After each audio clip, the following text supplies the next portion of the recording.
I think you're muted. Did you turn up the mic and desktop audio?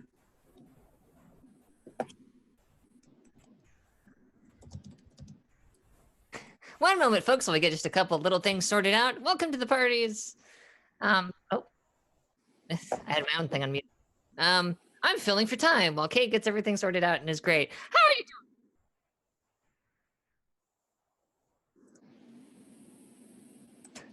Well, one more second, folks, while everything is just hopping along. It's welcome to Emissaries of Avithna. You know, we've got a lot of wonderful sponsors here at welcome to the parties where we are. Like Devin Rue, the Mistress of Maps. You can go over to devinrue.com. That's DEVENRUE.com. Pick up a cool map for yourself. There's also Tabletop Loot, makers of delightful dice. You can go in there and pick yourself up some rad dice at tabletoploot.com. Also, we have got a merch store. It is called Somebody Save Me. So Nerdware. Oh my God, how could I forget? It's what the nerds wear. Head on over there and use promo code WELCOME to get 10% off your next order of rad So Nerdwear wear. So Nerdwear. It's what the nerds wear. We've also got a Patreon. You should definitely go over and check that out. It's probably over here or down there somewhere. And you can go there if you want to give us money. What do we do with the money? Hey, that's a mystery, but what you get in return is cool stuff like articles and early access to podcasts. There's some Riff stuff just went up in both forms. I wrote an article on there. Go read it. It's awesome and super gay. Speaking of hanging out and being super gay, you should come onto our Discord, which is also either down there, over there somewhere, and meet all of us and tell us that you love our streams and that we don't have any technical problems that are worth mentioning, and that I definitely don't talk too fast when I'm trying to fill for time. I'm good. Can you hear me now? Can you hear me now? It's very soft. Yeah, it's really, really soft. Darn. Is that better? I bet on the stream it's better. Let me make sure I've got Zoom settings, because you're hearing me through Zoom. Yeah. I've got the stream on to hear your volumes. It's a little... Is that better? Or do I need to turn it up more? Here, how about this? Is that better? No, you're good. Okay. Sorry about that. OBS decided to forget what my stuff was, so why not? It's just been that kind of a weekend for tech problems here. Anyway, welcome to the party. Thank you, Fox, for doing all the pre-roll stuff. No problem. We are dedicated to creating an inclusive and equitable gaming community where people can come and learn how to stream or play games on stream and give them a place to do it. So it's really fun. It's why I'm running this stream, even though I don't always do it perfectly, but it happens. So welcome to our late night Sunday night game. We're missing a couple people, but let's go around and introduce ourselves. And because Fox just talked a lot, we'll go to Leona first. Hi, my name is Leona. You can find me on Twitter at the Leona Maple. I just forgot how to word. I feel like I look kind of crazy tonight. You look great. I don't know. Like always. It just is. But I play Sita, our Linus Guardian, and yeah, I just love this game. Miriam. Hey, so I'm Miriam, and I am playing Bumper Share, Tiger Folk rogue bard who loves everyone. Really. Everyone. Yeah, everyone. Fox. I can attest to this. Hey, my name is Fox Barrett at Fox_Barrett on Twitter. Tonight I will be playing Kavi, the halfling shooty rogue, who can definitely vouch for what Bob Roche was saying. So, and I'm Kate. I'll be your storyteller for the evening. We are missing our owl folk rogue and our mage tonight, our object mage. Sadly, they can't be with us, but we are going to go on without them. Huh? Asha's stand-in picture is so darn stinking cute. It's perfect. I saw it and I was like, this must be it. I don't care if they have another one. This is it. It's so cute. It's so good. Because none of us deserve Asha. None of us. No. All right. put together. Yeah. What happened last time, friends? We had a big fight. Lots Killed of some fights. bandits. Oh. We had an outside fight, not an inside fight, which was a fun Oh, change. right. Yeah. Change. Yeah, we smoked a bunch of bandits. Yeah, what was it you said, Fox? That Sita rendered some aid? Oh, yes. She really cut to the point once she got her hands on the situation. No, we tore some people apart. There were definitely some bandits being agitated by mysterious evil people from Mystery Island that we don't know quite what's up with because we've been very slow to get to our destination. The reason we've been really slow to get to our destination is things like, I don't know, people don't know how to handle scarecrows. We want to spend an hour talking to a scarecrow, folks. Welcome to Emissaries of Avithna. And also there were like bugs of some kind. There was briefly some bugs. We made a little side cache at Farpoint Station. You know, ran into Star Trek Picard. That was reference? fun. Oh yeah, Oh, right, the performance. That was great. we hustled, and you taught Asha some shooting. Oh yeah, yep. And magic water happened. Our healer did some healing. Oh, right. Yeah, with a nurse outfit and everything. Whole deal. I think that's. And then yeah, we left off just outside of the city whose name I will never pronounce correctly because I keep wanting to call it Varanasi, but it's Varanasi. It's Ironic. cool. Different people pronounce it differently. It's like even people in True. Some people pronounce it correctly, and some people pronounce it wrong. So you know, it's cool. So you have been traveling for almost a week from Guevara to Varanasi, and you are just coming up onto the city. Yes, okay, the map I'm using, I will pull you to it in a second. Give me a sec. It might look familiar to you. I'm using it anyway because I like it. So, deal. Anyway.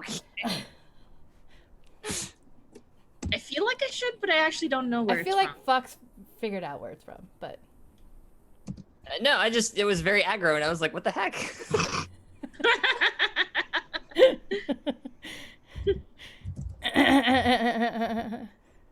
Wheaties. So which area would be, which main, like, outside road would we be entering from? You're entering from over here. Ah. Yeah.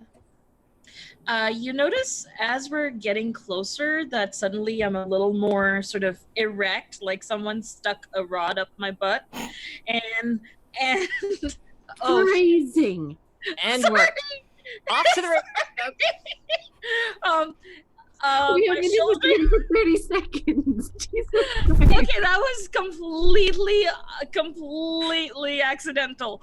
I thought we weren't going to talk about what happened that night. God.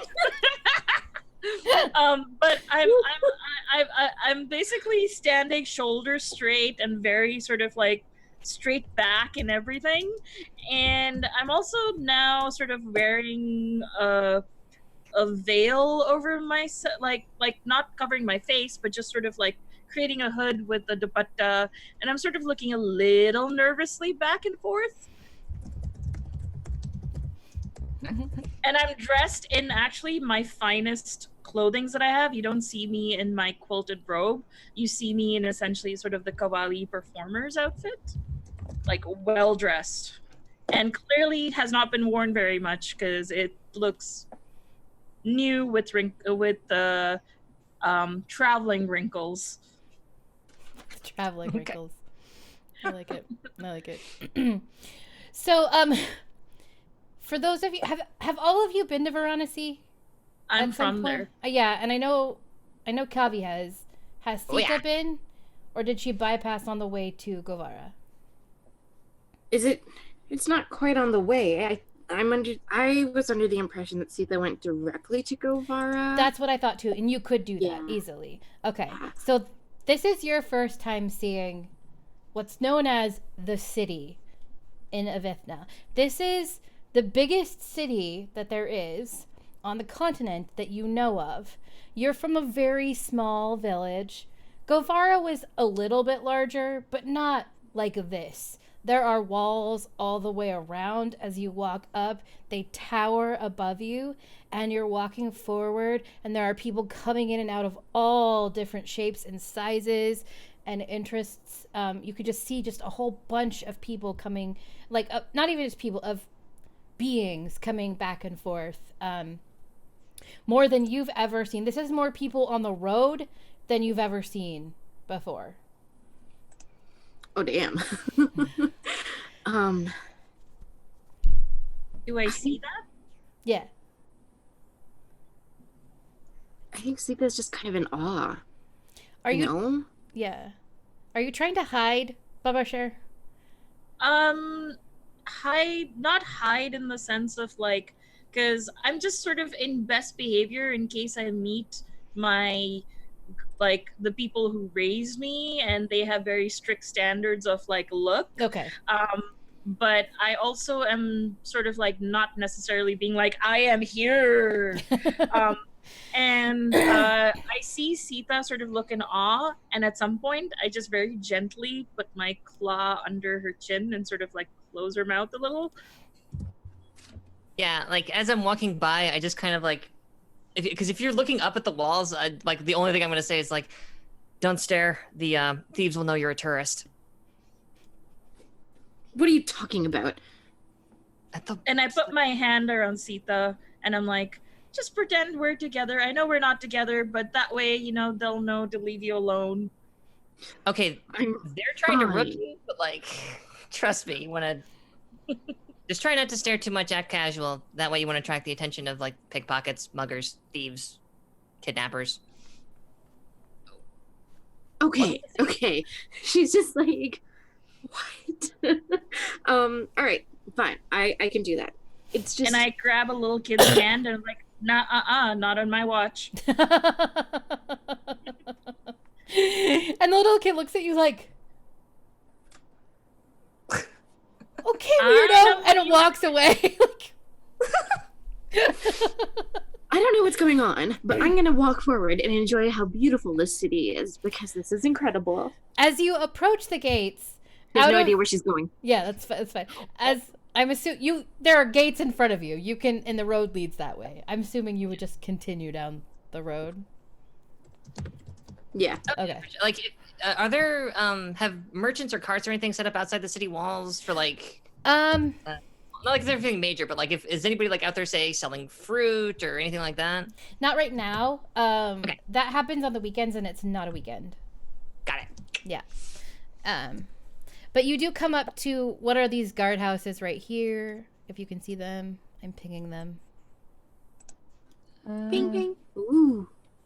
And you come up to them, and as you get close, a female guard walks out, takes one look at Barbara Share, just walks straight up, slaps them across the face, and stomps off. Okay, that was me. I totally deserve that. Rearrange my jaw. It's good to be back home. Oh yeah.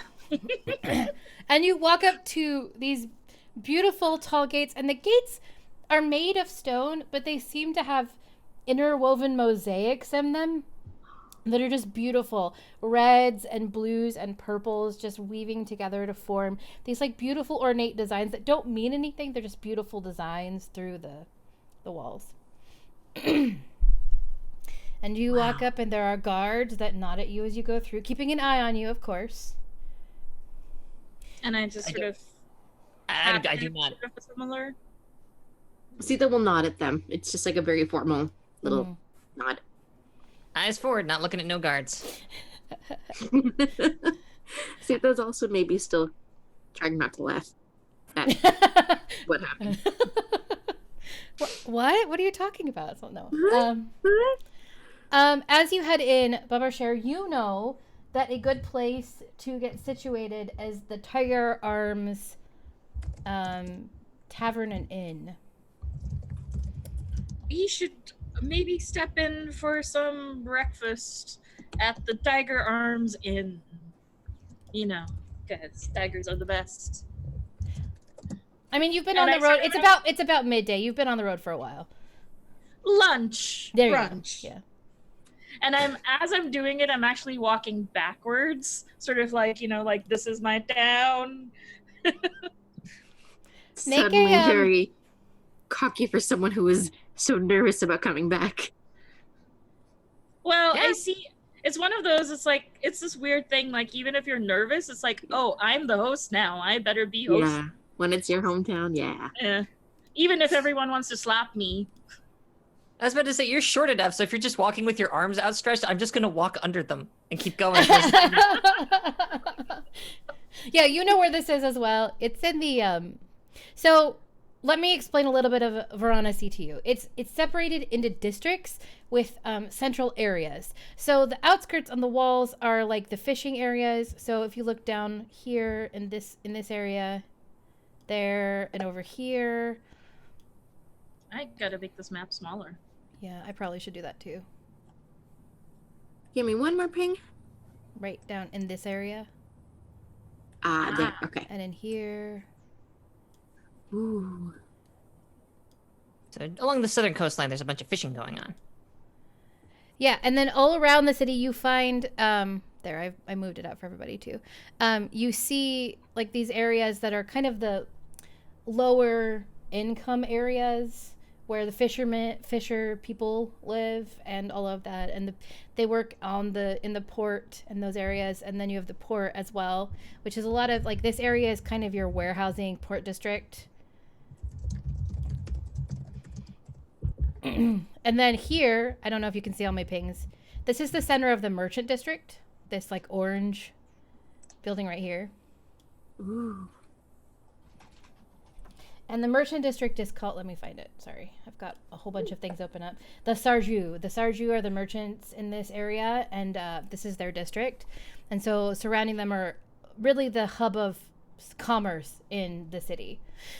To the right of that, in this area here, you have the artisan district, the Rama district, and that's really focused, and they're in a lot of close companionship because artisans and merchants work well together, and so that's why they're on this part of the city, if that makes sense. And so these are these areas. And then in this area, living around the artisan district, you have a lot of the tradespeople, the people who the tradespeople who are doing their craft and those kinds of things. Here is the center of the guard, the Sampal, and that is really where the defense of the city is undertaken, and where the guards, and it's closest to the gates so that it can manage those areas. Here you have, this is the upper area in this area here. Oops, sorry. I just moved everything over because that's how I do things. And this area here is kind of where the middle class lives in this area here, and upper class lives here. And the adventure district is kind of in the middle class area, and that's the guild, and that's this guild right here. And they're kind of your adventurers guild. They take care of problems, but it's seen as a noble profession in Varanasi rather than just people who go on. Yeah, it's more of like a hero group guild, if that makes sense. And that's the Karita guild. And then here is your area where the very, very rich people live. And that used to be the center of government. And there still is the government building in the middle of it, but no longer is power held by the rich, the ruling class, the rich class. It's now held by the guard class, because the current leader, Davika, they came into town about 20 years previously. They worked their way up from a basic guard position. They're the leader of the town guard, and they have recently taken over the town because of corruption and disinterest by the former ruling family, the Samdas family. Where would the entertainment and sort of all the courtesan, are they in one place or are they scattered? They're kind of scattered throughout the merchant and artisan districts. Okay. And there are a couple discrete places in the noble district. So it depends on where you would think that you would be from, and I'm fine with you making middle class, because that's also what my So I'm sort of like middle class to upper middle class. Like if I had stuck around, Mhm. and actually worked on my craft, I could have gone to sort of like the border of upper and middle class. That makes sense. So, the majority of like the higher end are in the artisan district. Because Yeah, that's probably where yeah. it'd be. That makes sense, especially since you're a performer and those kinds of things. And those kinds of training. And then there is an Assassin's Guild around. And It's somewhere. Don't worry about it. it's around. It's somewhere. I have an Assassin's Guild like Discworld because I love it and I'm always going to have one in my games. Forever and always. You could do a lot worse than Ratchet. Yep. And they do have a function. I mean, they do. Sometimes problems to disappear. And they have sometimes they blow steam in the courtesan hall I was raised, so I'd hear about things like that. It's somewhere around the artisan and merchant district in that area. Okay. I don't think we have much call for wet work right now, but we'll keep it in mind. It's a thing. Yeah. You hear things when people are getting intimate. So you're heading to the Tiger Arms? Yep. Totally. This is the Tiger Arms right here. If I can ping it. Ping. There it goes. That's where the Tiger Arms is. It's really close to the merchant district. A lot of people visiting stay there. They want to be close to commerce and art. That's why a lot of people come here, either for shipping through the port or traveling, or to hire adventurers from the Adventurers Guild, or to be a part of the commerce of the city. And I give a bit of a tour as we're going past all the areas. Yeah. Like, oh, this is this, what Kate said. Well, and I know Kavi knows it fairly well too, so. I was about to say, it's for Sita's benefit, totally not for Kavi. Well, no, it's yeah. The only input I have is to occasionally like snort or chortle or roll my eyes. I like it. And for Asha and Prakirti's benefit too. Yeah. Yeah, Asha's actually, never been here. I think Prakirti's been through, but I'm not sure. It suddenly occurs to me I'm probably just super keeping an eye on Asha to make sure that she doesn't, like, one, get lost and two, get, like, knifed or anything. Yeah, the two of us are probably, like, the very, like, oh wow ones right now. Yeah. So you make it through the city. It takes you a good 30 minutes walk. It's a very large city. But you do make it to the Tiger Arms. It's a beautiful, like, stone building with a gorgeous, like, greenish copper roof. That just, like, it kind of takes up space here. It's really well known in the area as one of the oldest and most well run in tavern inns. You have performed there before, Bovershire. Yep. My God, this city just keeps going and going. Oh, yeah, it is the city. I didn't realize it was this big until I got here. Yeah. But that also means that this is important for our new friends. Yeah. Yeah. But for the moment, it's well defended, as you could clearly see by our friends back at the gate, and obviously we're doing what we're doing. As long as our new friends have not found employment here. Fair point. Still, that's why we're here. We're here to do some leg work, so let's get our legs to work. Works for me. Are you going into the... Yeah, at that point, I push the door in. And I have the biggest swagger as I go in. You walk in to a very welcome sight. It hasn't changed much since you've been gone. The floor is a beautiful dark wood that seems to have been sourced from the Otavi jungle, so it even looks like wood that you are familiar with, Sita. So it makes you feel a little at home when you see it. That's a beautiful dark wood. And just rich colors everywhere, greens and golds. and blues are the motif in this in itself, the tiger arm, and just like low tables, couches that lean against the tables. There's a beautiful bar with a woman sitting at it who Barbar is the proprietress of the Tiger Arms. This is Kaylin. Hi, Mitty John, Kaylin. Come to me. How are you doing? Did you miss me? And I just go give this big hug. So as you see her, the others, she has short, wavy black hair, green eyes, rugged, dark skin. She's about 5'5". She has a round, but like when you see a magnificent face, that's what you see. And she smells of spices when you meet her. You and smell she's so like, good to eat. I know. And she just goes, "Oh, Baba Cher, it is so good to see you and have you back with us," and gives you a big hug and kisses you on both cheeks. Yeah, and I do sort of like the kiss, the kiss, kiss, kiss. You brought friends.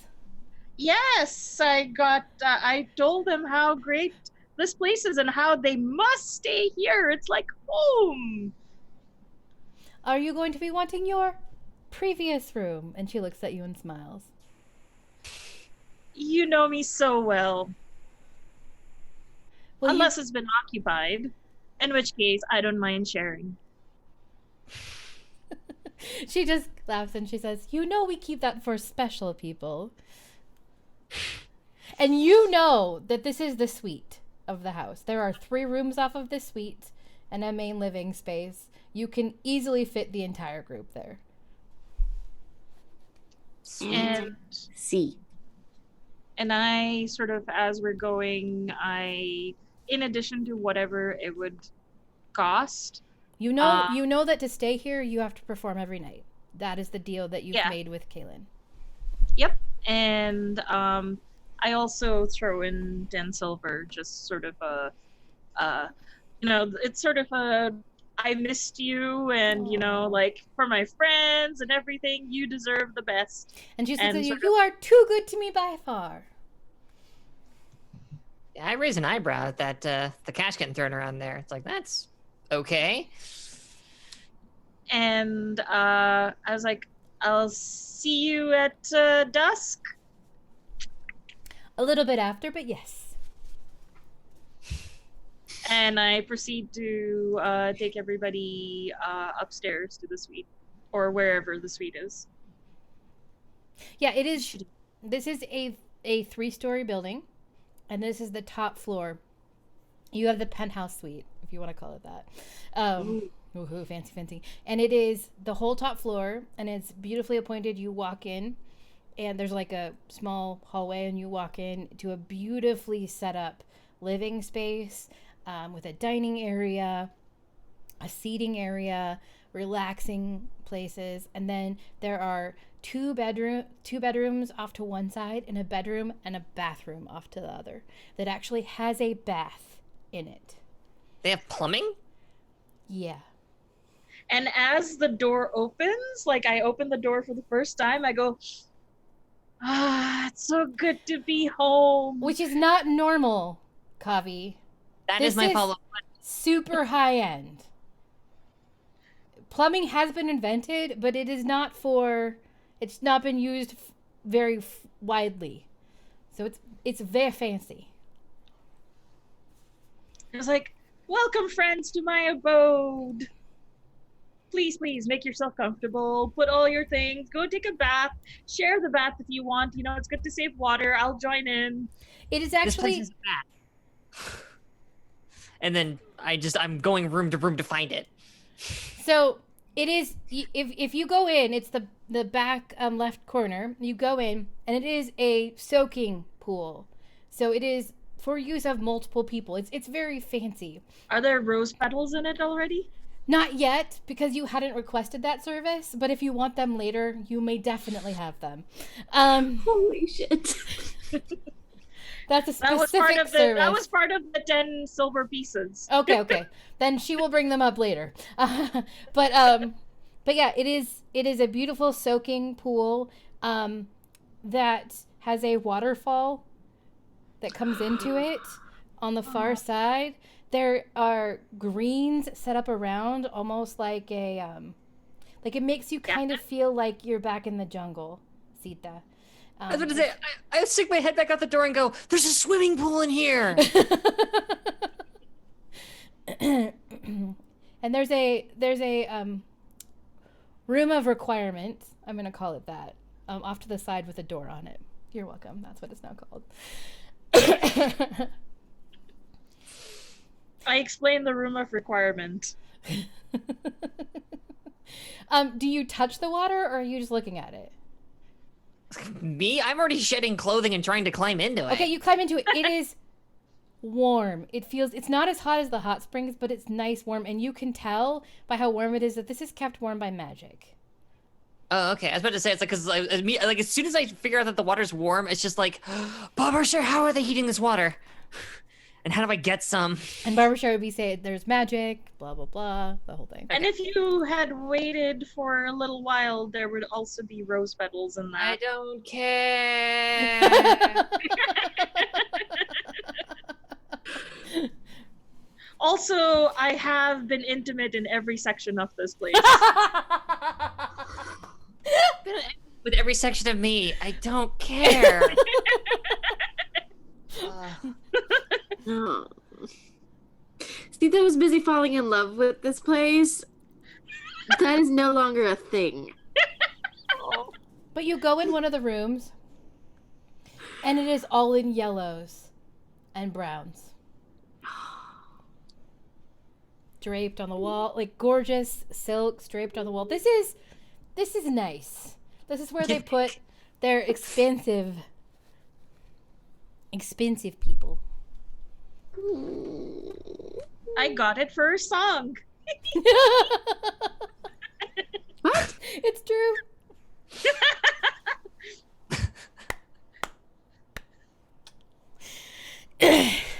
We do need a pun button, though, seriously, after that one. Seriously. Holy shit. Wow. Yeah, no, Sita has been very silent this whole time. And it's just because, like, from the moment she's walked into this building, she's been in awe. Like... And just, I think the overall feeling you get is that this feels like home to you. This is someone who knows the jungle and has been there. Who's made this place. She feels it, and she's just, like, absolutely loving it. Where, like, she's in such a foreign city, but it feels so familiar. Mm-hmm. Like, this whole experience is so... It is magical to her. Like, this entire building is magic to her. And it's so different from anything she knows.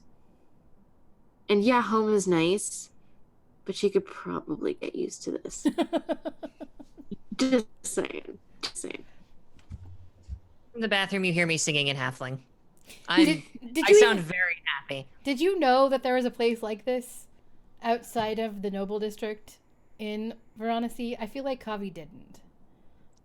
Probably not. This is way more upscale than like we were staying in inns, you know, there was like 20 to 30 of us depending on the time. Like we were like a circus troupe, you know. We were living in tents and and that kind of stuff. I don't know that we've ever performed for someone who has this kind of money. Yeah. Which is now suddenly having me going like, is Cher some kind of like royal scion and they've just been like rooking us? Like what is going on? But mostly I'm enjoying the bathwater. Asha's going around and just looking at everything and touching it, and just what does she do? She does. What do they do? Ooh, ooh. Yeah, the ooh, ooh, as they look at everything. Prakirti is just talking to every object in sight. She comes in the bathroom. I throw a towel. Probably the towel has something to say too. I'm sure it does. Talk to this one. It's me time. This is Kavi time. I'm going to join in only once the rose petals have arrived. Yeah, it takes about 10 minutes. But Kaylin comes in with food and tea and lays it on the dining table. It's a spread. She's followed by several helpers who come in and bring out all this food.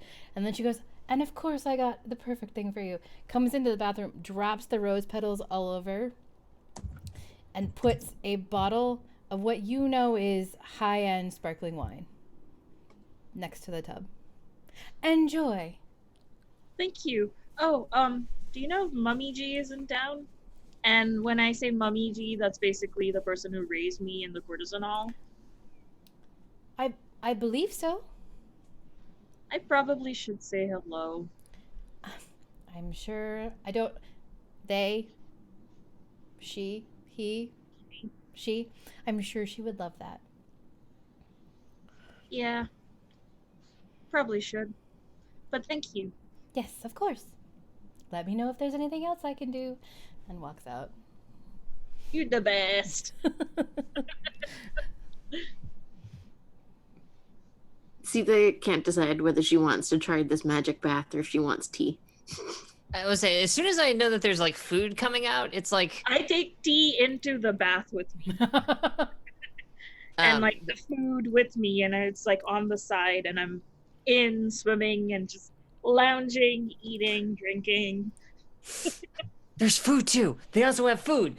Like up out of the water, towel dripping wet, doop doop doop doop doop.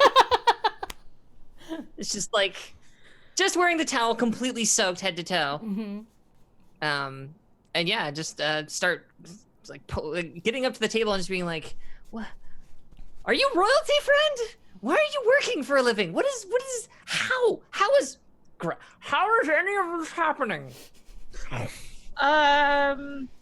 These are the condition for getting this room is I must perform every evening while we're here. Perform this evening. More food. And also, Mummy G used to pay for this until I came of age. You know, so I could learn my craft, be good at what I'm doing. I was clearly in the wrong profession for a very, very long time. I have a thoroughly different understanding of what entertainment is, apparently. Well, there's all sorts of entertainment. All sorts of people have different sort of fun. Some like more intimate settings, and some like to watch fireworks. I mean, we did that too, but we never got paid like this. When you're good at what you do, especially Mummy G, you get good service. Well, I could get used to it. We should hang out with your friend. Well, we're working for the wrong people, is what I just learned, actually. Oh, well. At this point, I was like, oh, well, I'm just start eating. I don't even finish the sentence. Kami lets it go. Like, I'm too busy stuffing myself. About 10 minutes later, you hear a knock at the door. Sita? Because I'm assuming Sita has not gone into the bath yet? No. Okay. Because I'm still just wearing a towel, I just sort of like, well, I've got something like in my mouth, I'm like pointing at you and indicating, I can't, you go. Okay. Door. Yeah, Sita's gonna let Barbara Share have their alone time, and she's having her tea. And so she'll go and answer the door. Yes? There's no one there.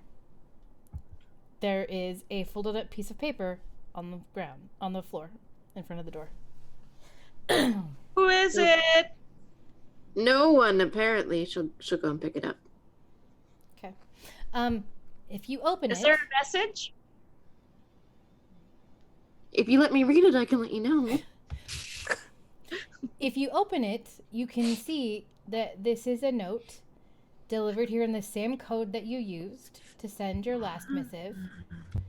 And in so much it says, among things about weather and all of that, but if you're using the same code, it says, my agent will meet you tonight in the eating room of the Tiger Arms. You will know them by... I know I gave you guys a code, didn't I? Didn't I give you something to say? Yes. Okay. It is for the people. Always for the people. Okay. They will use the code. Codename Topaz.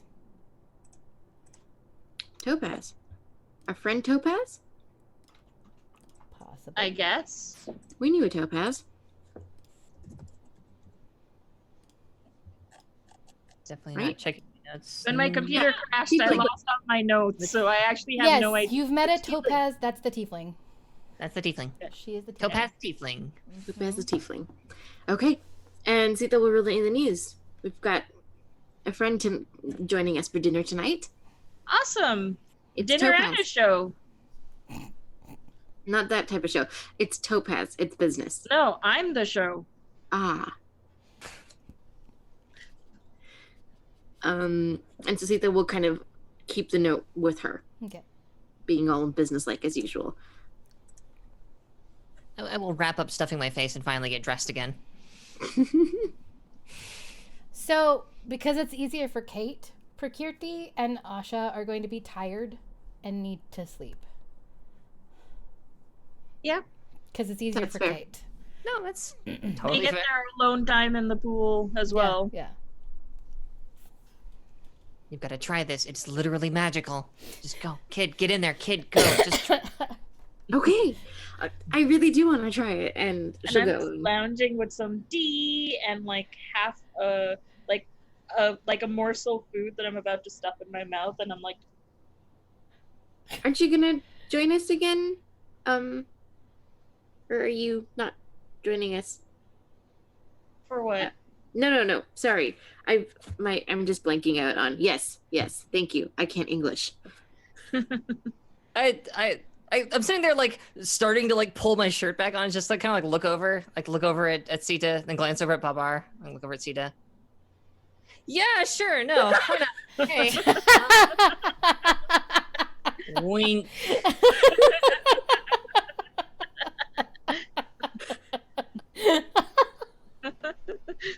It's been a long travel. I've accumulated more sweat in the last 7 years. Why not? Let's fun time. There's no hurry. We have until dinner time.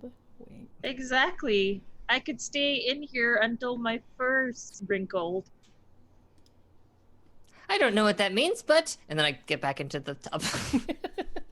Yeah, Sita's like, my fur doesn't wrinkle, but she steps in, and you see her face change, and you just see like all this wonderment come over her, and she's just like, "This is incredible," and Right? she just dives in. And there's rose petals, and it smells like roses, and She like comes back out, and she's just like, that's probably the best swim I've ever had. And then she'll just kind of settle along one edge, and she's just very happily kind of not really splashing in the water, but almost like pawing at it. Like, how do I explain this? She's like, moving the water around with her hands, and she's just like doggy paddling. She's not even doing that. She's like it's just like she's just like Just swirling. she's just swirling her hands, yeah. And she's just like so mesmerized by like the entire experience, and like she'll go over to the waterfall and she'll place her hands underneath it, and she'll splash that on her face, and then she'll just come back to her spot, and it's just so much curiosity in her that you've never seen before. It's almost like Asha like wonder, but in Sita, which is so unlike her. At this point, Bubber is basically floating, like when you sort of free float in a pool, and you now start to hear small snores coming out of Bubber, and the tea is still in their hand, and the tea is just floating away. Pick that up. Put that over here, will I? Thank you for rescuing the tea. I am here to serve, my lady. And I'm just like what is it? A rug on its back, but instead of like on its belly, it's on its back and just free floating and snoring. So when Kavi says that, Sita bursts out laughing, like very quietly, so as to not wake up Bubber, Yes. but legitimately bursts out laughing, and it's just like having the time of her life. Like, this is just incredible. Oh my god. Should we let them sleep? Yes, I think they're tired. Besides, I'm enjoying the peace and quiet. They have said a lot since we got here. But the city's big. There's a lot to cover. And you're never gonna get through all of it in one day. Hell, you won't get through all of it in 1 year. I mean, they have a big personality. It makes sense. It's a big city and a big personality. Has that effect on people. But Well, things make more sense now. you know, and yet you people still manage to surprise me in every conceivable way.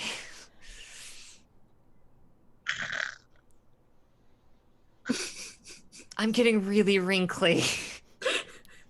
Let's go. We should probably make sure they don't. Let's just go. Never mind.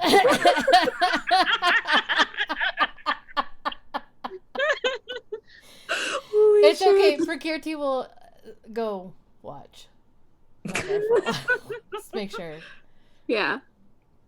I finally wake up when I float far enough towards the furthest edge with whatever direct current. The waterfall just like pounds on your face. Yeah, yeah, and I just like and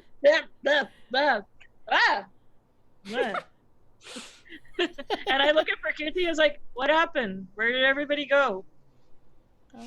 You fell asleep.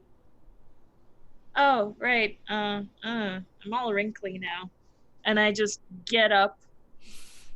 My fur never wrinkles. I don't understand this. And I just like shake. You know, like a cat, and I now look like a fuzzball. And I walk in. I'm very fluffy right now. You see Sita, and she's wearing a yellow sari. She's changed back into a yellow sari. She feels that this is a kind of a very fancy establishment, and she wants to fit the part. And so it's a yellow bandhani print sari, so still quite traditional for her, but at the same time elegant. And she's kind of casually grooming herself, like she's kind of sitting in a chair, folded herself very like nicely, but you kind of see her go. You can just see her kind of like grooming herself and like tidying up her mane, and like she's just very pleased with herself right now. It's like yeah. I just walk around fluffy. I don't put a towel on. I just walk around fluffy. If you could, you just pants maybe. It's a thought. Oh, right. I'm so used to not wearing any over when I'm in here. I mean, No, not that you can. You're so used to not wearing full stop, like, but for the rest of our sakes, like, I feel like some of us may feel more comfortable. Just plus an article of clothing. That's all we're looking for here. I put on the shortest shirt I can find. You just made it worse, Coffee. I'm basically Winnie the Poohing around the house. I shrug at Sita. I tried, and go back to like I'm rebraiding my hair after having washed it. I'm a fluffy tiger in a short shirt. Aww. That's actually kind of adorable. It's adorable. And she is too amused to Unbelievably lewd, yeah.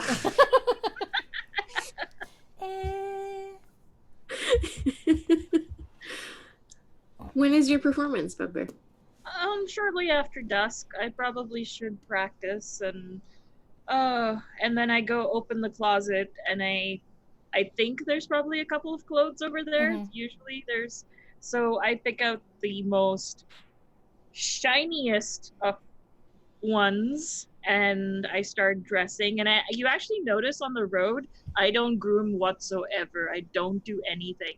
But you see, like 2 or 3 hours before dusk, I'm now actually like really doing like a full like makeup and grooming and manicuring and like clipping my nails and like perfuming myself. And then you see me find an old sort of like smoker, and I put like some fragrance stuff, and I just I just sort of straddle it and just stand over it for like 10 minutes. But why are you smoking yourself? Well, I have to smell good. I mean, that's part of the whole thing. I mean, what if I have to entertain? I need to smell good. You need to smell good, but you don't need to smell like 400 people crammed into a box. Maybe like a little less on the scent. You'll be fine. Their noses work, I have been assured by management. This is kind of what I had to do when I was here last. It's all standard protocol. Okay, That's fair. you do you, friend. Does this place have a balcony? Sure. Why not? Always my favorite answer. Then yeah, I'm sitting out on that while this is all going down. Yeah, the city seems to team around you with life. It feels, it feels good. Yeah, this taking in the air, taking in the smell of the sea, the smell of too many people in one place, the noise of it all. And lots of spices. The place always smells of many, many spices. You are close to the Merchant District, so you're getting a lot of that. Tika likes that. The spices are very like appealing to her. I look very fly by the time I'm done. Fly. I like it. Pretty fly for a tiger guy. Tiger guy? Question. That was the only thing that rhymed. By contrast, I'm in my traveling clothes. Okay, tiger bye. I would also thinking bye at the same time. Yeah. Tiger bye. There it is. Nailed it. Would a room in the Atavi villages, would there have been magic like a room of requirement, or is that pretty advanced? The room of requirement is the bathroom, the toilet. Oh, I'm just calling it that because I thought it was funnier. Sorry, that's my bad. Yeah. No, I thought there was also a room of requirement. No, it's a toilet. Yeah, explain what the room of requirement is, how you use it. Listen, when you have a requirement. To be fair, I require that room in my life. Yes. Okay. Most people do. Yeah. Oh my god. They could have called it the WC, I guess, but no, room of requirement. This is happening in my life now. Excuse me, I need to go use the room of requirement. It's pretty great, right? I love that. Anyway. Oh my god. Welcome to Emissaries of Avithna. We have naked people in toilets. It's a good place. Hey, a lot of fantasy lands do not think about plumbing or toilets, and that is silly. I'm sorry. Or what happens when people only subsist on good berries? Yeah, you gotta have food. Come on. All right. That's like to have a pellet once a month. I rescind my smart ass. No, you're totally fine. My games, this is something you'll learn. My games always have lots of food, lots of drinks. And plumbing. Well, and plumbing. Baths of some sort, whether they're plumbing or not. I have steam baths and other things like that. Baths of some sort, and as gay as you can make it. There you go. Or as queer as you can make it, let's be real. Those are my worlds. Anyway. Okay. So you all head down to the main room. There has been a table set aside for you, kind of toward the back. And Babar, you know this is normally the table you're given because people want to come bug you all the time, and they don't normally bug you as much if you're at the back table. Yep. But I think I sort of lead them to the table, and then I walk to like whatever the backstage is. Yeah, there's a small area, like a small stage, and there's a small backstage. It's quite well appointed. And what are you doing for your performance? I sing a song, and it's like, you know, it's talking about the beauty of the moon, and it's like Chaudhary ka chand ho yaftab ho jo bhi हो तुम खुदा की कसम लाजवाब ho. And it's basically saying like by the I swear by the moon, are you a miracle? It doesn't matter, you are just simply wonderful. And like sort of a whole sort of like one of my routines. Mm-hmm. So Baba Share performs for a while. Make me an overall performance check just to see how much money you make the house, which is why you get the fancy room, because you make them a lot of money. And Okay. Oh yeah, you make them a good amount. It's not the best you've ever had. Like, it's not the best night that it's ever been, but you make a sizable amount for the house. And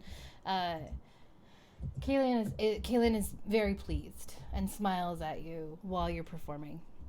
Just about when Barbara Sher's performance is coming to an end, I'm assuming the two of you've been given food and drink as you need. The two of you are watching. What are you doing? Okay. No, go ahead. Nope. No, but you. No, I'm kidding. Okay, fine. Sita is kind of being casual, but also scanning the room. Like a very casual scan. She's observing the people in the room. She is looking for Topaz, but she's also just curious to see who's here. And people watch, and who are they like? There are a lot of different people, mostly of the middle to higher class. In this establishment, you see a lot of people in fine silks, adorning colors, lots of colors. You see a lot of really what you would call the beautiful people, whatever that is. But yeah, it's the people who go out and they're a part of the town and they're part of the nightlife and they've heard the Babar Shar's back, so they're here to enjoy the performance. And it doesn't seem like a very raucous crowd. It's more of a refined crowd. Which is exactly why Kavi's kind of like not into the scene at all. Mm-hmm. She loves to party, but not like this. This is too stuffy, too staid. One minor note though, because Prakirti is upstairs in the room, she's not gonna leave her bow up there. It does come down with me. Just as a minor note. That's fair. Not leaving it. I've gotten very paranoid about it, and it stays close to me now. But yeah, so no, much like Sita, I'm just looking, like, I couldn't care less about these people. I'm just looking for Topaz at this point. You're looking around. You spend most of the night looking. You don't see her. And right about when Babar Sher's performance is over, you hear a voice next to you. Well, that took a while. And you both turn, and you see what appears to be a human woman in a bright blue sari, long curled blonde hair, green eyes, golden skin, short. And she leans forward and she says, "For the people." Always for the people. And she looks and smiles and goes, "I mean, I didn't expect to see y'all so soon." What do you mean? "What, you don't recognize me?" And you see a bit of like a side smile. And she winks. "No, I don't recognize you." And about this moment, Barbara, is when you've made it back to the table. And I say, "Oh, hello, you must be new." And you notice when I was singing that song that initially it was sort of like wink and sort of like, "Oh, you're just like the moon" at Kaelin, but over the performance as I'm going through all the verses, or you can tell me whether this happens, I scan and I know who are like the most influential people. Oh yeah, totally. And I spend some time sort of giving them like lock eyes and be like, "Oh, you're the most beautiful woman in the room," as I'm singing. So as I finish and take a break and go to the back table, I'm like, "Oh, hello, my dear." And I just sort of like gently take their hand and kiss their hand. "You're new here." You just hear the most dainty laugh as it tinkles out. Are you joining us tonight at our table? I mean, I've been told I was supposed to join you tonight at your table. Aren't you looking for someone tonight? And you just see this huge smile on her face. And I just give the biggest smile. Of course. Topaz. Got it in one. I knew you were the smart one. Oh, stop. Yeah, I Join know. us. I look a bit different. And she Tell smiles. me what your secret is. Which one? I have many. You're also welcome to join us in our quarters this night. I don't And know. I mentioned Oh, go ahead. I mentioned what the penthouse name is. I don't know if that would go over well. Well, then perhaps if we're just to pass like ships in the night, we should trade cargo. Yeah. Whatever it is we're supposed to be doing here, I'm not being a spy. I know. Are we talking in code? She just. Copy shouts. Are we talking in code or not? Shh. Topaz, come sit. Join us. I just meant we could have a little more intimacy if you like. I always appreciate entertaining Stop. people like yourself. Shh.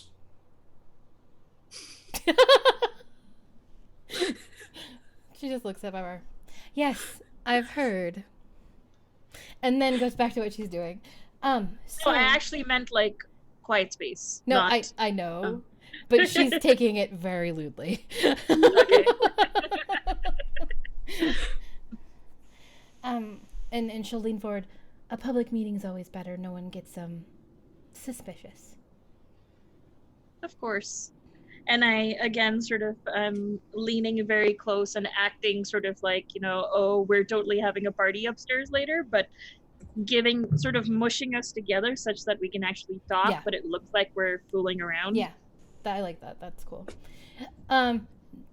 They're used to this from you, so no one really pays much attention. Babar gets you away with a lot of things because they're so openly partying, I think would be the right word. Yep. And she leans I'm forward. very affectionate. She leans forward and she says, so there's news.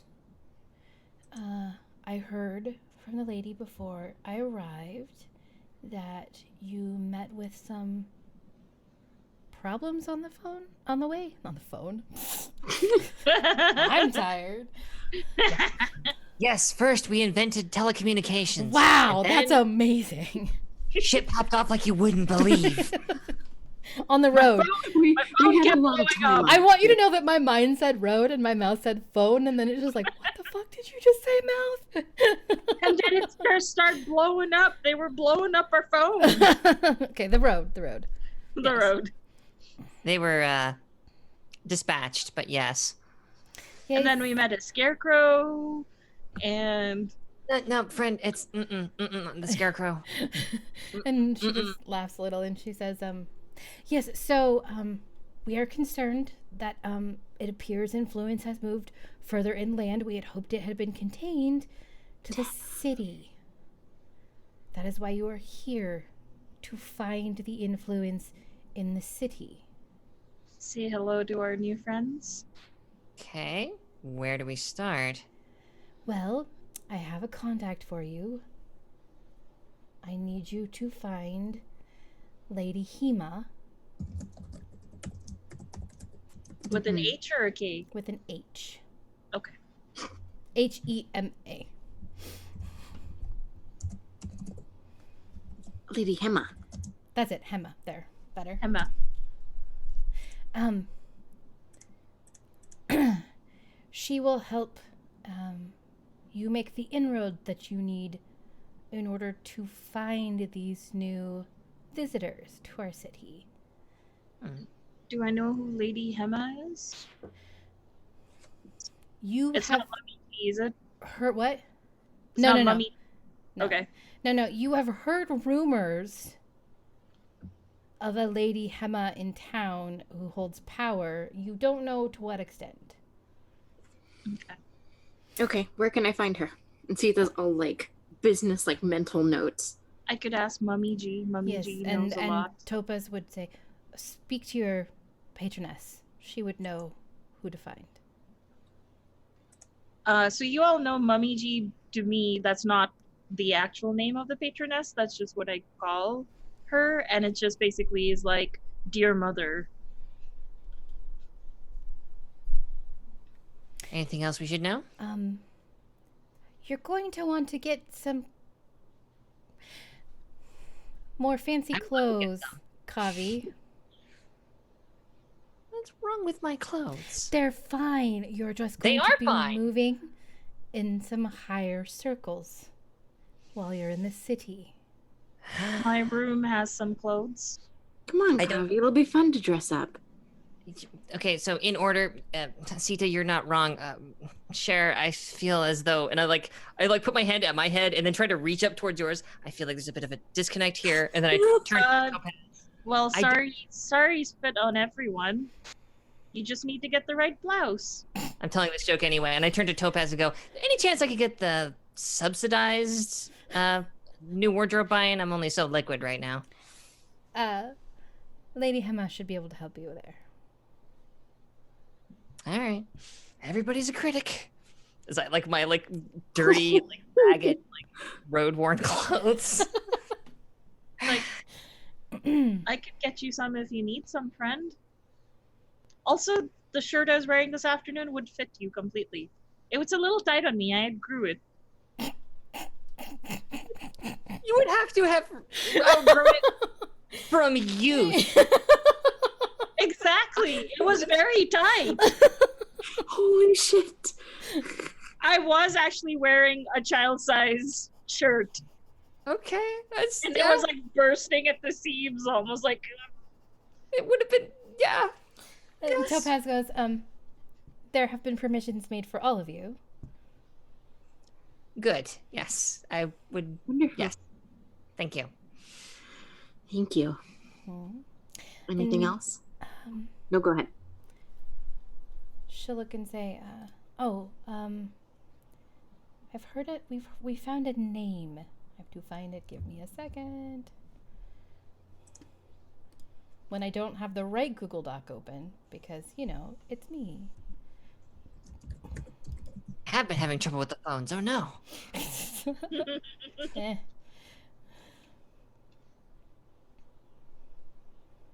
Mysterious infiltrators have even gotten to our GM. It's worse than I thought.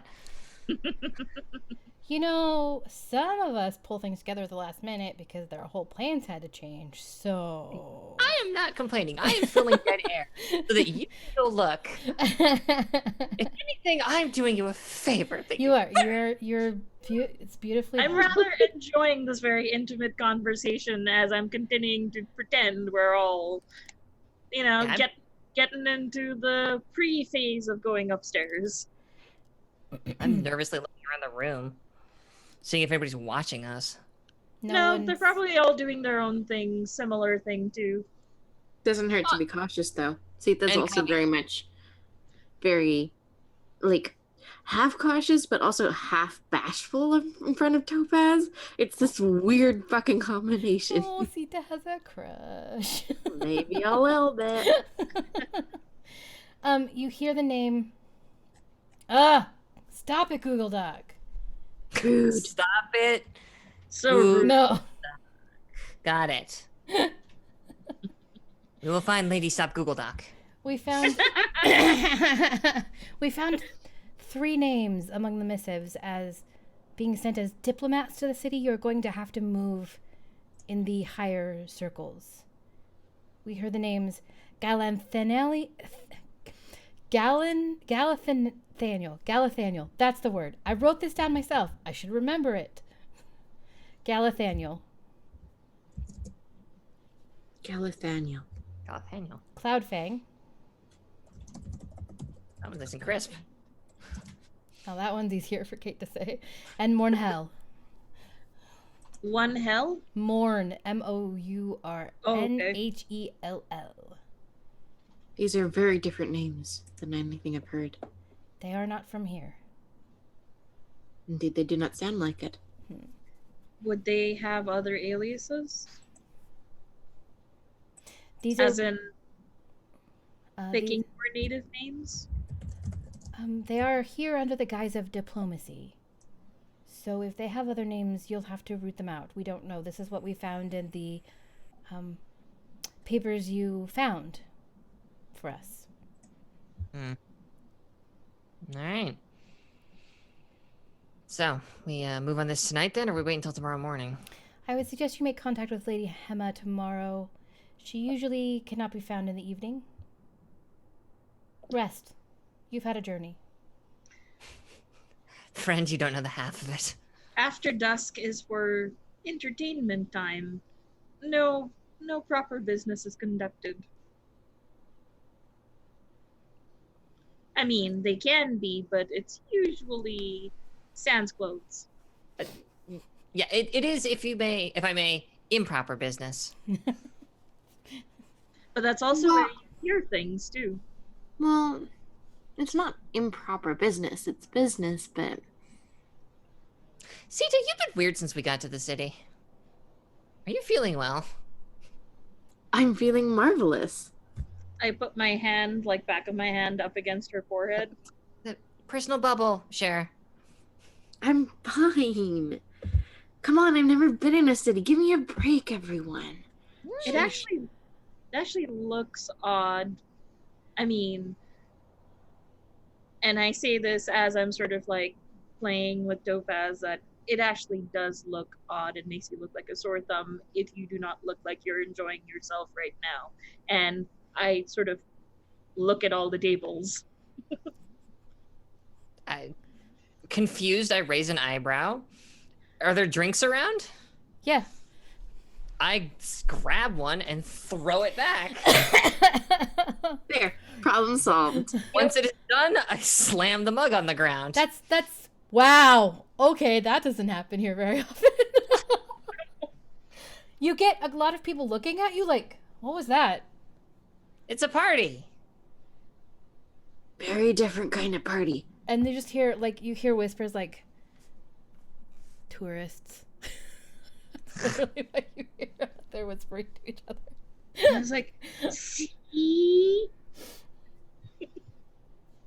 I'm gonna go back upstairs. I don't understand. Let me know when I'm getting a new outfit or whatever. I grab another drink on the way up. Poor We'll take Kavi. it one step at a time. Ah. Ah. Oh, Lord. Topaz leans in and goes, good, I'm glad you're having fun. And she'll touch your arm. Sita. And see, they're kind of like, so you're going to tell me how you did this magic trick? Oh, I'm really good at disguise. Like, magic disguises. Oh, I'd love to learn sometime if you have free time. That might be useful for me to know. It'll take some With regard time. to these people. It'll take some time. Especially, like, do you do magic? No, but it seems really cool. It is a yes. And she goes, and I would love to teach you, but it will take time. Got it. And maybe when we're not at possible war. Yeah, no, this is definitely not during business hours. Of course. And she just smiles at you. And Sita will take a long sip of her drink. Well, this is fun. It was lovely seeing you both. I must depart. Have a wonderful rest of your night. And you as well. I'll be in touch. And then she leaves. And you kind of see her walk away, and then you don't see her. Huh? Wow. That's cool. Huh. Interesting. I love your NPCs so much. Oh, thanks. So much. You have to make them fun, or then they're... Mm-hmm. And So- I go and perform during, like, for the rest of the evening as well. Are you staying down there, Sita? Just taking in... Yeah, I Okay. think so. I think, like, possibly even socializing a little, like... Wow, yeah. Now I'm sad I left. Like, why? I guess she's kind of like, well, why not? She's in a new foreign place. She doesn't mind being like, yeah, I'm not from around here, but, you know, she's happy to craft a cover story and, you know, chat people up and kind of listen. I feel like they talk a little differently here. Yeah. It's more So she's listening. crisp tones. Rather, when people speak, they speak more like they've been taught a very distinct way of speaking. That's very... After yeah. talking to a couple of people, Sita will learn and she will start to use that same distinct crispness. And so she's kind of very like slowly like starting to mimic the way they talk. Yeah. How about an intelligence? Oh, now I gotta figure out what kind of intelligence check that is. Dice rolling. What's Dice rolling in this game? Hey, I let you all. Numbers. Let me get back to where I need to be. Sorry, give me a second. It could be a communication or it could be a intelligence. I just need to find which one it is. Oh no, that's not it. I have so many things open on my computer. It's like finding the right thing. It's okay.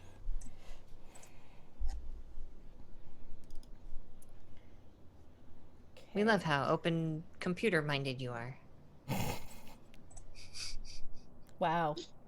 I have to fill time. No, I know you got it. It's good. It's so good. It's why we love you. It's not so good. Don't you dare encourage me. How about make me a communication etiquette? Okay. That I don't seems have to that. That's a It's skill. communication. I don't think I have anything like that. So just a communication, just to see how well you're picking it up fairly well. Yes. You're, excellent. You seem to and people seem to be responding. What is your cover story? I want to know what it is. I desperately want to know. I know, it's so bad. She is. Give me 30 seconds here. I must see. So nerdwear. That's what the nerds wear. Oh my god, y'all. Oh yeah, you can get these really awesome mugs. Like, look at what I got. It's beautiful. Sorry. We can also cut to someone else just very briefly if you need to. Got it. No, I'm good. Okay. I can start singing another song. I'm secretly a master of this. She introduces herself as Jenda, the lioness, and Jenda is from Govara. And Jenda is a young debutante, sort of. Okay. She hasn't really been, it's her first time in the city, so she's still getting to know it, but she's been well educated. And so she's slowly learning about social circles and how to navigate them. And, you know, she's just listening and like you can almost see her like flutter her eyes and like you see her like if she was sitting at a bar stool type of a thing, you'd almost see her body language like looking very demure almost. I love it. A little bit seductive. Cross your legs. A little bit, right? And it's how common would a lioness beast folk be in this city? There's a lot of peoples. There's not a lot of lioness beast folk, but there are beast folk, so that's not so abnormal in this area. Yeah. But lioness is possibly a little bit more unusual. More usual, more of a rarity, yeah. And so you're getting a lot of attention, especially from the younger. Yeah, that's what I was thinking. Yeah. That's definitely what she's thinking of and what she's mindful of. So she's going to use that to her own advantage. And so, you know, you can see her kind of like when she sits alone, it's very, almost very, very seductive and slightly inviting. And whoever comes her way, she is, you know, chatting up, and the more she listens, the more she crafts a story. Oh, you're from, where are you from? Right. And she's like, oh, well, I'm from, you know, this guild, or, oh, my teacher lives in this guild, right. Or whatever. And she just keeps building a story. And like, she keeps it vague enough where someone can't go, oh yeah, I know that person. But she's hopefully pretty convincing. And she's just, you know, kind of listening and seeing whatever she can gather, if she can gather any information from the people that she's talking to, any sort of gossip or whatever might be useful. So I'm gonna let you pick whichever you want. It can be it's gonna be a communication. It can be deception, disguise, or performance, whichever you prefer. Why don't I have any of these? I'm sorry. Because you're a fighter. Yeah, you are. Yeah. A fighter. That's good. Yeah. Most people seem to take you at face value, although a lot of them seem to treat you like you're a visitor. They do take but they're like, oh, you don't. Oh, let me explain how Veronacy works. You must Govara is so, and they'll say things like, so backward. Like, let me tell you how it works here, you know, and they're very snobby assholes, some of them. She'll play into it. Yeah. And she'll be like, please tell me. Like, oh gosh, like, yes, you're saving my life here. Like, please tell me, kind of a thing. So And you mostly pass. Because they expect someone from, like, another town to not be as known as them, and, you know, learn. Yeah, and and that's exactly what she wants, right? Like she has a story, but she doesn't want to be the most convincing. She still wants to seem like a new person to the city, so that she can kind of get that lay of the land. So that works for her. You notice as I'm performing, I see Sita doing all of that, and I'm initially it's like awe, like, oh, you go girl, sort of impressed, and then as there's like people flocking and the assholes are starting to congregate and you're sort of being all seductive and inviting, oh no, not again. My tune starts to get a little more like pained. Oh dear. Not pained. Okay. It's sort of like this it starts getting a lot more sarcastic and sort of more sort of like I don't know, sort of like starting to border on like insulting people who look like the people going around Sita, but not like literally directly, just sort of like metaphorical.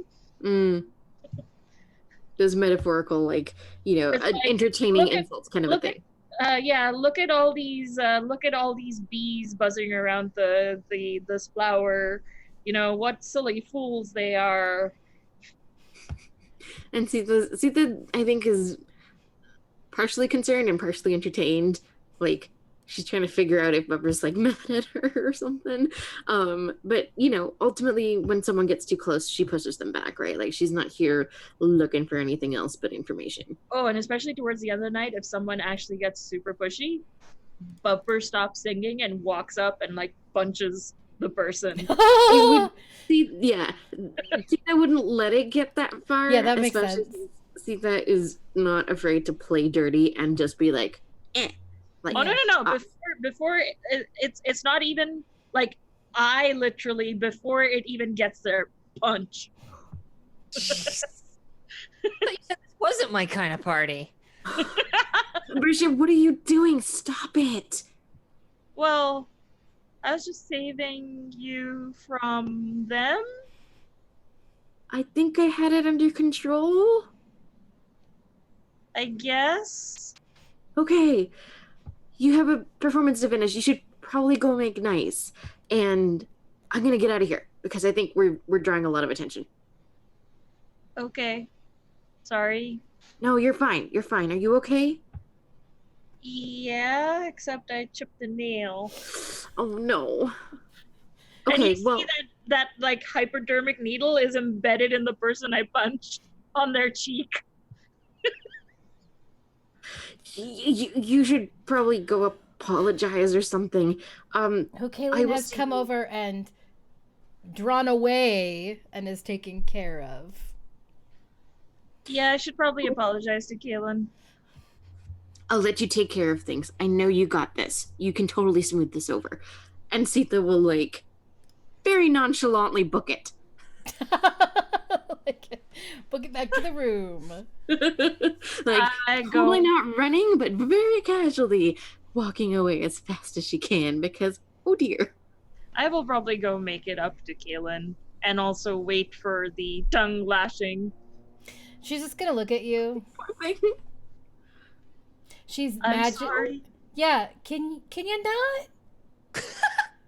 I'm sorry, I don't know what came over me. I swear I've never done this before. You've never been the jealous type. You need to cool it. I just can't help it. I think she's fine. Okay. Let me handle this. Give me a second. She handles the gentleman, moves him away. She comes back, leads you to the table. Okay. What is going on with you? I don't know. It's the first time I've never. You know me. Yeah, free love, everyone. Woo, fun. Who cares? Yeah. What's going on? But like, you know, when I first walked in, it's like this hurricane came, like when they put a fan in front of a performance and your hair just flies and it looks all great. That's what happened. And then it turns out I'm not their type.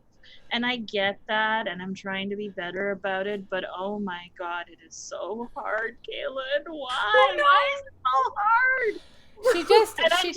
I just smack my forehead on Kaylin's shoulder, and I'm sort of like docking basically to her like armpit at this point. She's like, okay. I never thought this day would come. I won the bet, and she's gonna run back to the bar. Grab a bottle of alcohol. She's gone. She comes back with a couple shot glasses and a bottle of alcohol, and she goes, I knew you were gonna fall in love someday. I knew it was gonna happen, and I was right. I was so right. Wait, there was a bet? Why wasn't I brought into it? Because it's about you. We're not gonna have a bet about you. Ugh, please. Mama G would be so mad at me. Come on. And then she'll just like hand you like, come on, this is how you deal with it. Pours you 3 shots. Just pushes them to just double fist 2. She says,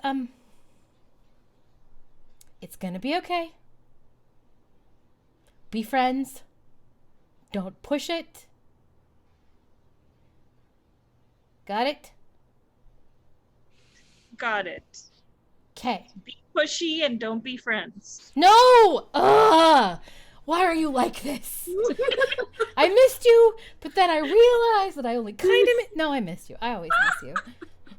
And I just smile as I say that because I did actually hear it the right way. Yeah. And she just laughs and she goes, okay. You're done for the night. I need you good for tomorrow. Go to bed. I missed you. I missed this place, but, I had to go because I pissed off quite a few spouses. But apparently, I've heard things are okay now. They are, but, if you talk to people about things, rather than being secretive, things would go better. You know that, right? I've told you this before. Well, Mummy G said that you should make sure nobody knows exactly how you feel, because if you do, they will get one up you, and then... She just leans in and she goes, really? That is the stupidest thing I have ever heard. You're not a courtesan, Babarcher. Well, I was going to be until I was told to leave. Because you cared too much about people. You're not a courtesan. You're better. Not that courtesans are bad. But it's not for you. Because you care. So, if you're going to be romantic with people, how about you talk it out and let them know? We kind of did, and then we had catnip, and then we had something else, and then somehow we had to break up some other fights. And she just looks at you like, I have no idea what you're... And just pats you on your back. There. Go to bed. I'll be here tomorrow night. I think you need some sleep. And she gives you a hug. I miss you. I missed you too. Gives you a hug. And I just hang on just a little longer, and then you can tell this is kind of like an older sister just shaking her head like, ugh. And I just go upstairs and I say, I'm so glad you're here. I missed you. It was so lonely. I think you have some friends now. I do. But I either sleep with them or I don't sleep with them, and then it gets all confusing. Maybe you should have more friends like me. And she just smiles and winks at you. And then I'm going to go to break there. So we will be back shortly for break. I'm going to transition us out if I can find my mouse. There it is. All right. All right, we will see you in a few minutes.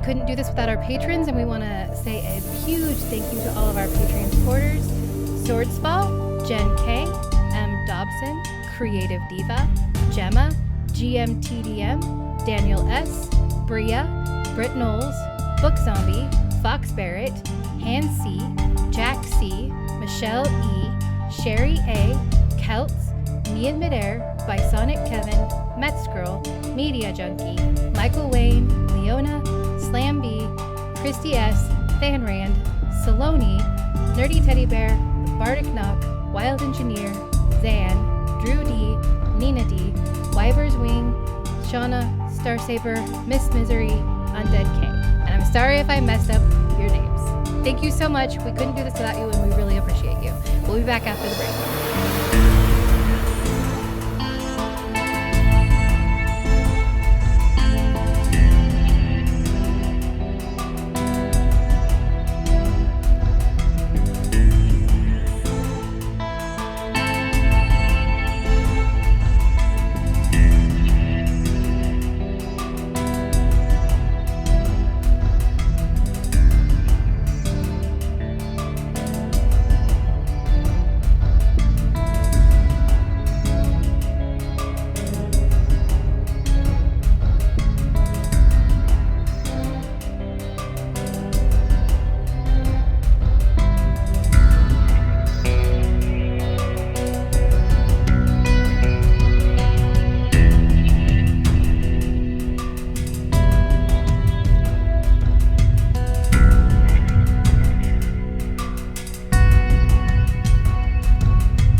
talks. Excellent. And I think we're back. I hope we're back. I can never tell until... Oh, yes, we're back. Good. Woohoo. I can never tell. I probably should just start talking and expect that we're back, but it's me, and I don't trust technology. Sound and audio are good. Okay, good. Awesome. So, welcome back. We have just spent the night creating cover stories, meeting with agents. I don't know about it. We're spies, whatever it is. Spies. And performing and telling our deepest, darkest secrets. And getting into fights. It's been great. Embedding a fingernail into a patron. Yep. Good times. Good times. Everyone has gone to bed, and you all wake up the next morning. However you decide to wake up. This is your first day, kind of like where you don't have to be up at dawn. You're not traveling. So you have the morning to do pretty much whatever you want. Pretty fucking hangover. Prakirti will give you some of her water. And I just like a shot, and I'm like, thank you, I love you so much.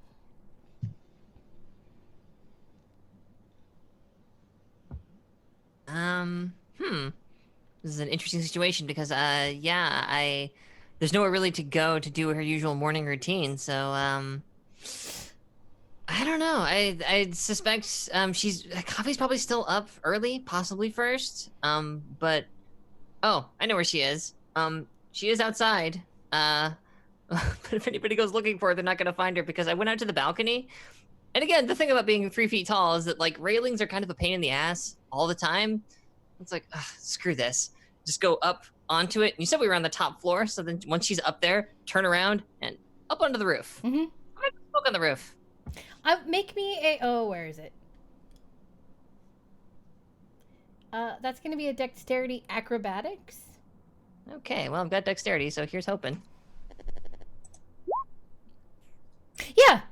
And you have 5 stat points if you want to do anything super fancy with it. But yeah, you totally make it up there just fine. Make it fancy. Parkour! Yes, I'm going to enrage someone by climbing up on the roof. Like, no, none of these really, like... There's I think, combat. Yeah. Sorry, what? You can do it with a flourish. Oh, yeah, then I guess like, at that point, it's just, like, getting out there and, like, the railings, like, at eye level and just kind of, like... and I kind of, like, I guess take a few steps back and then, like, run towards the railing and, like, kick onto it and then up and, like, do, like, a 2 parkour up onto the roof and then just plop myself down on the roof, get out my pipe, get out my match, and enjoy the morning in the city. I like it. Also, I love the fact that Kavi now canonically does parkour. That's now in my mind. You're welcome. Parkour!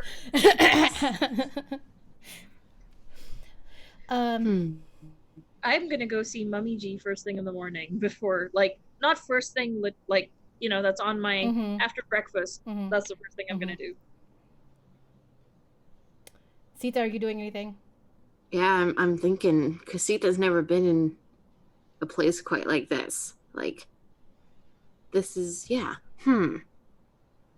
feel like back in the Atavi villages, Sita has quite a bit of discipline, and so she would normally be up at a reasonable hour, and, like, do things, but this seems like a space where she can let her guard down. Like, she doesn't have to go into work this morning, you know?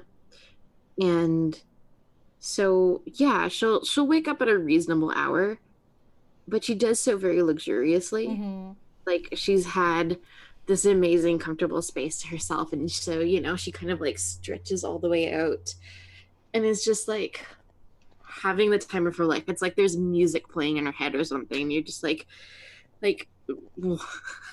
since when has Sita been this much of a good morning sunshine? But here she is, just like, you know, and she just, like, it's almost like she's juicing all of the, like, she's just, like, juicing the entire morning for everything it's got. She's savoring it. Like that cup of tea, she's drinking it real slow, and she is savoring every sip. That bath, like, she is just like blissed out. And by the end of it, when she's all set and ready, you know, I'm assuming she's also spending time with Asha. She's chatting with Asha, you know, making sure that all of her people are doing okay. Mhm. Except she can't find Kavi. She'll figure that out in a minute. But she's gonna get ready first. Do you hear thumping on the roof? I was about to say, you definitely would smell something if you went outside, because I'm smoking pipeweed up there. Ooh. Like, I'm not too high, I'm just enjoying myself, but... Yeah. She'll get out there in a minute. She wants to figure out what she's wearing today first. Fair. She There's a wardrobe. yeah. No, she knows what she wants. She goes and finds again a bandani sari. She's you know, prefers that print. And she pulls one out that has a gold border. Hanging off of the gold border are colorful little pom-poms. So the edge is like pom-poms and then gold. You have the bandani print on the sari, and it fades across the width of the fabric from that beautiful buttercup yellow that she loves to a little bit of orange in the middle, and then like a not a hot pink, but a very vibrant pink. So it's like yellow, orange, pink. And it's just so it's these beautiful bright colors, but she drapes it very elegantly. She's, you know, trying to look very high class despite this very like folk looking outfit. Like it's almost like she's taking it and trying to turn it into like folk couture almost. And because she feels that fits her cover story of being a fashion model. Yeah, and she takes her time. She'll like, you know, really like brush out her mane. She'll like, if there's still roses left over from last night, if there's actual like bunches of roses, she'll even pop one in her hair. Like, Gosh. yeah, like she goes all out. And then she'll step out onto the balcony and go, "Good morning, Kavi." Hey, Sita. Nice You day, good? isn't it? You having fun up there? I could be having more fun. It is a nice day, though. I do agree. I Do you just- drop down. Actually, no. I hang down first. It's just upside down head. And see, they will just kind of turn around and I smile love at it. You have like long braids, right? Yes, I have So super you have long. so you have flip, and those braids are just like. Yeah, braid just whoop, doop. Or it's love one it. long braid. It's a crown that then comes Oh, down into a braid. okay, So it just one kind of braid. whips down behind me. Like, hey, so it's just like me, like a bell, just with this big rope hanging off the top of my head. Just kind of like, you know, sticking my head down. Yeah, when we heading out, we Oh, we've still got time. I just thought I would come and say hi. See how you were doing. Sure. At this point, like I do that thing like because I'm upside down, so I've got like my hands here, and I like flip the other side of me around to kind of drop down to the ground. And as soon as I hit the ground, it's like, so did I miss anything last night? I kind of tap out my my pipe on the railing. No. That means yes. I mean, Sita, you're a terrible liar. I scoped out the crowd. Look, I'm a terrible liar to you, not to other people. I scoped out the crowd. I don't know. I was just having fun. Having a drink or two, chatting with people, getting a feel for, and she'll put on her newfound accent, getting to know what this place is like. What are you doing to my ear, and where has Sita gone? What is... And she bursts out laughing, and she's like, "Oh, come on. We're spies now. I have to learn to fit in. How am I going to protect you if I stick out like a sore thumb? I have to be the one that they least expect." That's okay, fair enough. Although, I mean, I don't know that I necessarily need protecting, but I appreciate the offer. It's not you that needs protecting. Have you seen the rest of our team? Not this And morning. at this point, Bubbershare comes out completely hungover.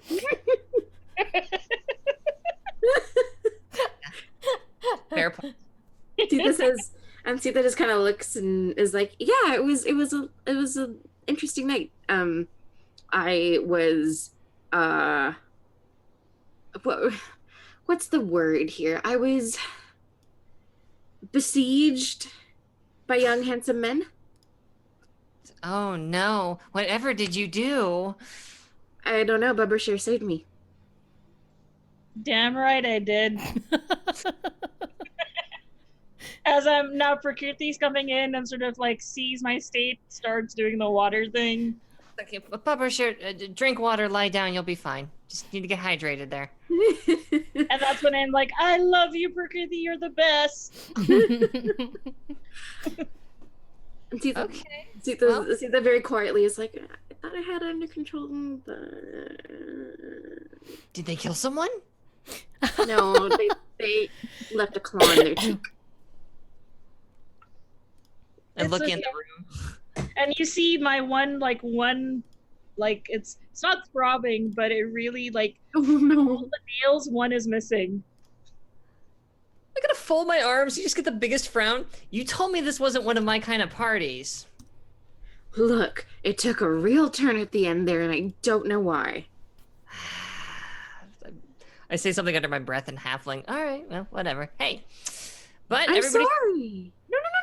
You don't have anything to apologize for. It's fine. I made my own fun up here. Don't even sweat it. What were you up to?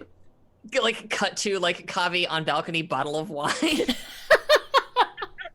Just drinking from the bottle, right? Just blood. What? Cut back. Throwing pebbles off the side of the balcony. I just can see this, like, Totally. it's like trying to hit drunk people. I love this. Giggling so when much. she does, and just kind of like hiding behind the banister. Oh, No, when Sita... There's a couple When's he- marks on the banister. I just go.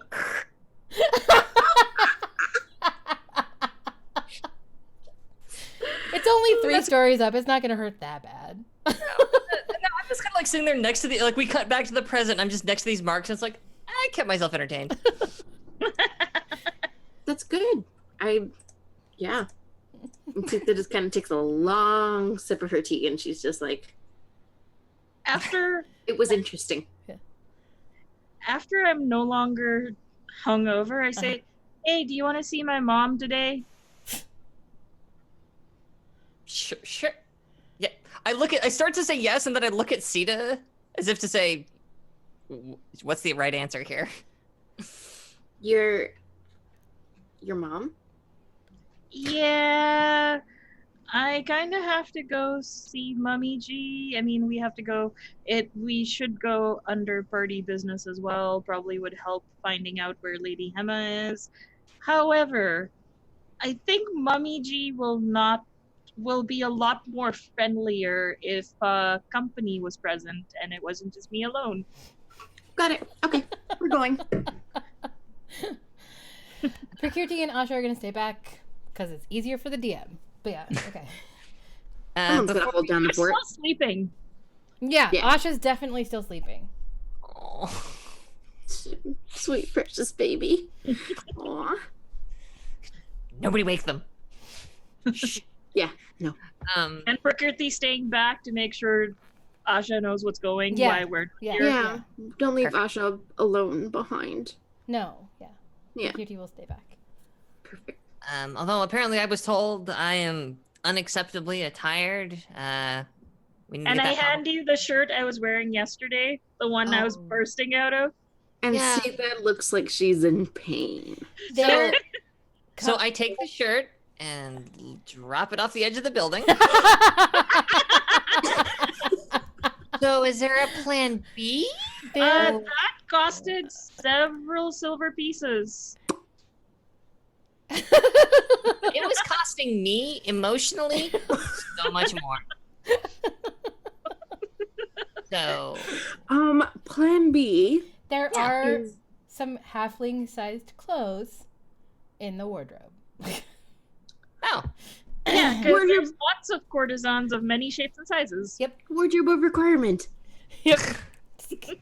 wait, we pee in there? No, shut up. Well, when I was a kid, I did that once. Oh, He was pretty upset. What are you doing? Fox needed a What break. are you doing? What? You don't have that thing as a kid where you'd go behind a curtain and just have this like face and just be like,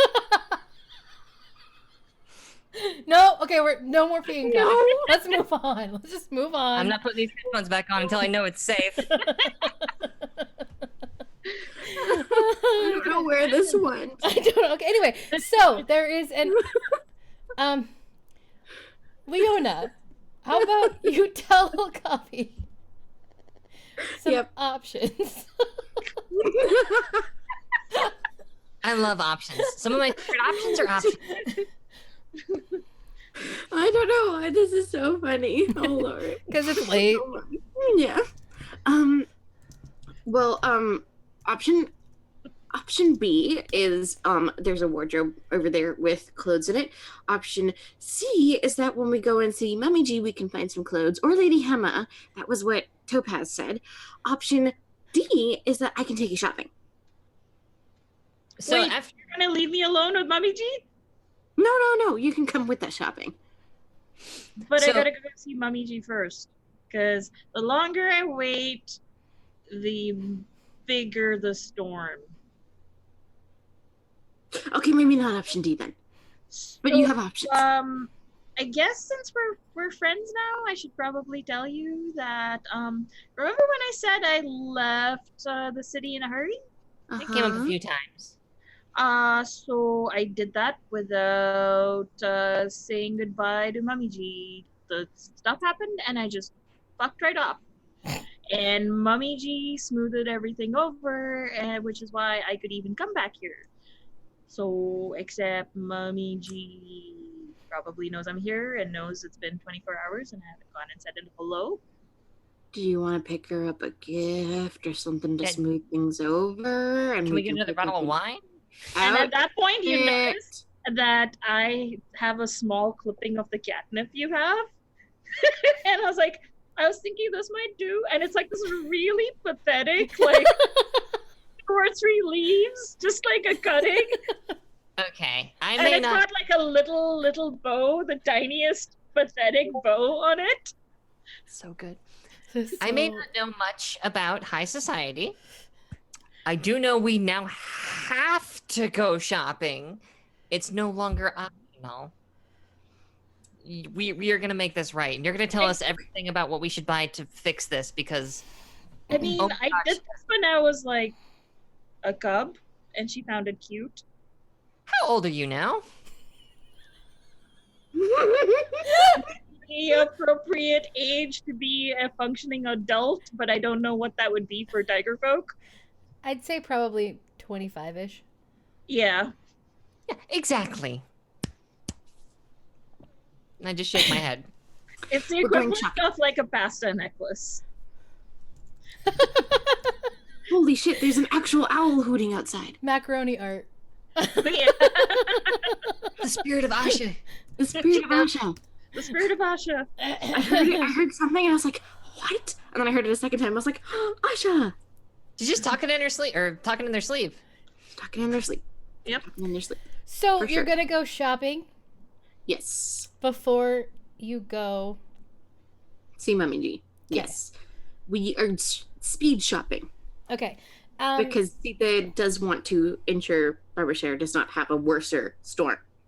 Barbershare, Yeah. you know of a very nice shop in the Merchant District called Aram's House of Goods. Okay. Aram's House of Goods, and I say, well, we could I think Aram's might have what we need. That's where I've shopped for many of my friends when they're mad at me. Do they also have clothes? Yeah. Okay. I've sometimes bought clothes. Usually very small amount of clothes. Oh, good. That's exactly what I need. Because I'm a halfling. Sita kind of like, you can see Sita go, I don't think what they were saying was the same thing that you said. Let's go. Let's Sita go. does not get the joke. Tall folk. You head into the Merchant District. You find a large building. This is bigger than any building in your village, Sita. This is bigger than the meeting house, even. It's like a department store Yeah. almost. It's a 2-story department store. You walk in, and in the front area is like bronze everything, like platters and plates and small figurines. Reminds me And of Karong, which is a store, actual store. Yeah. And all of those things, beautifully silk pillows strewn in the whole area. So just like trinkets. And then you get further in and you see walls of silks, just like ceiling to floor silks of all colors and kind of in a rainbow. So light colors with light colors all the way down. You see like the stars in Sita's eyes. And then upstairs, is where the clothing area is. So it's actually made clothes of all kinds in different colors, shapes, sizes, anything that you could possibly want. And I say, Arams, my friend! It's been so long! If that's the name. Yeah, the proprietor, Aram, he is upstairs. He's a tall man, bald with dark skin, has a scar right through one of his eyebrows, and he welcomes you. Baba Sher, it is good to see you, my friend. Big smile. And I do the sort of like the kiss, like kiss, on the side. And I say, well, I'm here to shop for actually Momiji, and for my friends. As an aside, when the kiss thing happens again, see the kind of mumbles to Kavi. Huh, that's a thing they do here. That's a thing I should probably learn. Do you need someone to practice on? I'm kidding. I mean, a little. Yes. I don't know. Yes. No. I don't know. There's like a 2 foot difference between us. It's not gonna work.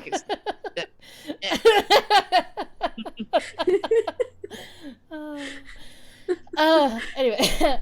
Anyways, continue. He leans in. He goes, "You're shopping for Momiji." Yeah.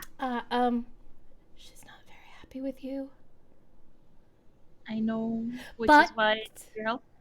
She was looking at this beautiful silk. Let me go get it. I'll be right back. And I'm only 23 silver. Sorry. It's fine. You've got it. It'll be fine. And he runs out. He comes back about 5 minutes later with this gorgeous, like deep green silk, like embroidered with like silver and gold leaves all over it. He says, "Yes." She's been eyeing this one for a while. And it's 23 silver and under? If it will make her happy, I'll give it to you for 10 because she's been really not happy lately. Done. And I immediately put 10 silver down. He wraps it up. And also my friends. Yes, of course. One moment. And he wraps it up beautifully for you in like a tissue and puts it like beautifully wrapped with a ribbon around it. I was planning on giving her this, and I show the really pathetic catnip. No. He takes it and he just like sticks it in, and it makes it look beautiful, like it's a part of the wrapping. Oh my gosh. That is talent. He's like, very talented. You always know what to do. That's why I always come to you. And I'm glad you do, because if you didn't, you would be lost. I know. So many relationships you've saved. I don't know if that was good or bad. How may I help you, friends of Babarshare? I am looking for outfits for my friend. Yes. I point off into the distance. I don't know. Red's nice. That's fine. You like reds? Sure. What kind of occasion? How many outfits and what kind of occasions? Oh, no more than one. Thanks. And 2 outfits. Two. I look up and see 2. Come on. Shh. Two outfits, I guess. For luxurious. High class. for high class occasions. And your color is red. Yeah. It's Great. like, look down at her. She's wearing reds and pinks. Yeah. Oh, it's and pink. red. You like pinks too? Sure. Wonderful. And Lovely so embroidery. You see, that's just like keeps like adding things to the list. he's like, you The embroidery. with me. And he takes you to the corner. He takes Sita with him. And he starts looking through these beautiful outfits. Skirt or pants? Wait, we got separated though, didn't we? Yeah. Because if you okay, well, then You these are can for hear Sita him to saying answer. this to Sita, but yeah. I'm busy myself, like looking at something, like fiddling with like something on the wall. Both? One of each? Both. Wonderful. Both. Okay. Absolutely. Fancy events. I'm assuming you're gonna need one for like dress and then one for like casual wear. Yes. But high class. We're headed to some fancy Of places. course. He pulls out this one outfit that is the I can never remember the name of it. It's the over, because I know there's different names for it. I think it's, my friends called it the salwa or something like that. Salwar kameez? Yes, that's that. Pulls out that, and it's that long kind of flowy top with the pants under, and it's in this beautiful like sheer red over a light pink below. Oh, is it like an anarkali? Where it's Yeah. late? Yeah, it's The layered. dress one, anarkali, yeah. Yeah, it's layered skinny like pants. that, but it's the pants. And it's got this beautiful stitching on Oh. it. Sorry, I googled. Yeah, stitching on it in this these kind of like light pinks that kind of shimmer. And they're kind of these just small dots rather than anything like super girly, because I think he's figured out. Not too fast. How about this for casual? Yes. Yes. And Sita's like, yes. Okay, and then he pulls out this gorgeous red,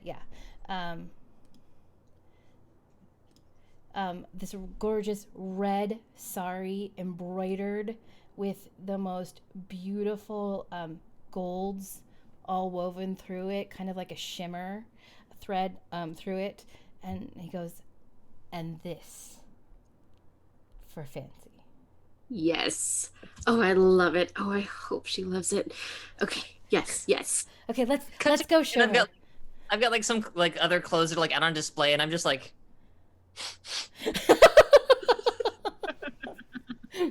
cut back to you. He hurries you over. I think we have found what you will love. And Sita's eyes are wide and hopeful. And Sita, so- your face is scaring me. What are we doing? Nothing. It's going to be great. He pulls out the, how do you say it again? Salwar? Yeah, the Yes. salwar, and says this for just your daily life around the city. Isn't it beautiful?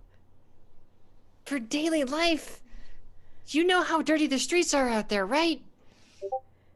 How am I supposed to keep this There's thing? a lining under it. Yeah, I guess. Look, would you wear it? Do you like it? That's all Just- that matters. It's beautiful. It's a lot. Is it a lot? Hang on. You, merchant. We need to talk coin. No, you don't. Why don't I have to talk coin? It's my treat. Stop it.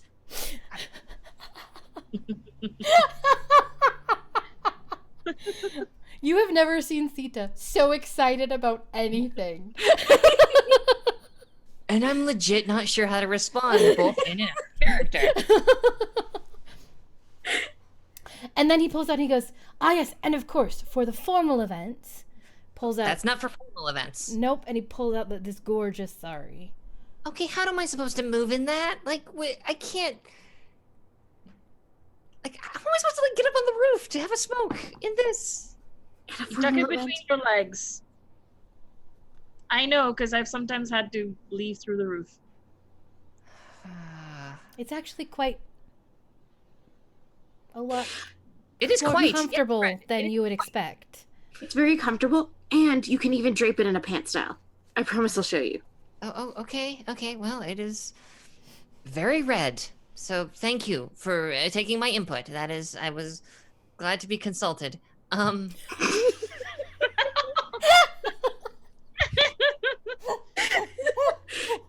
But do you like it, Kavi?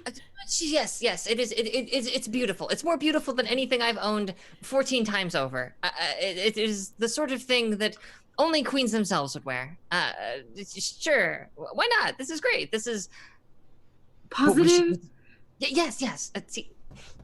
Sita, the clothes are delightful. Okay, I just want to make sure you like them. I know. I kind of like eye them. They're a lot.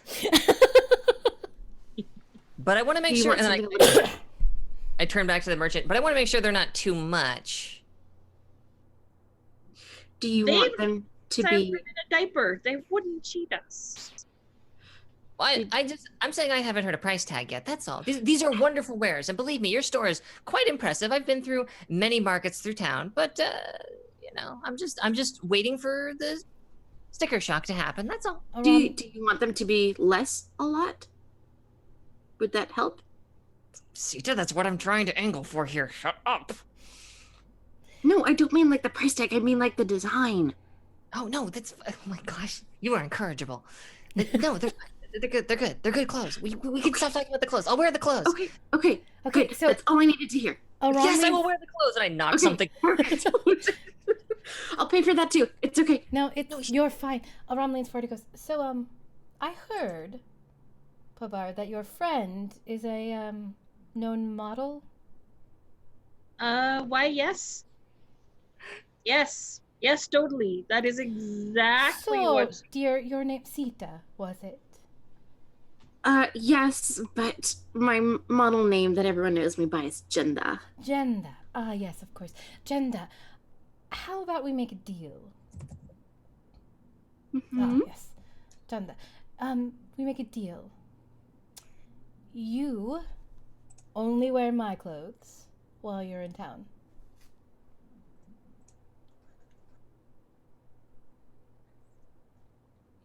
And I will give it to you at cost.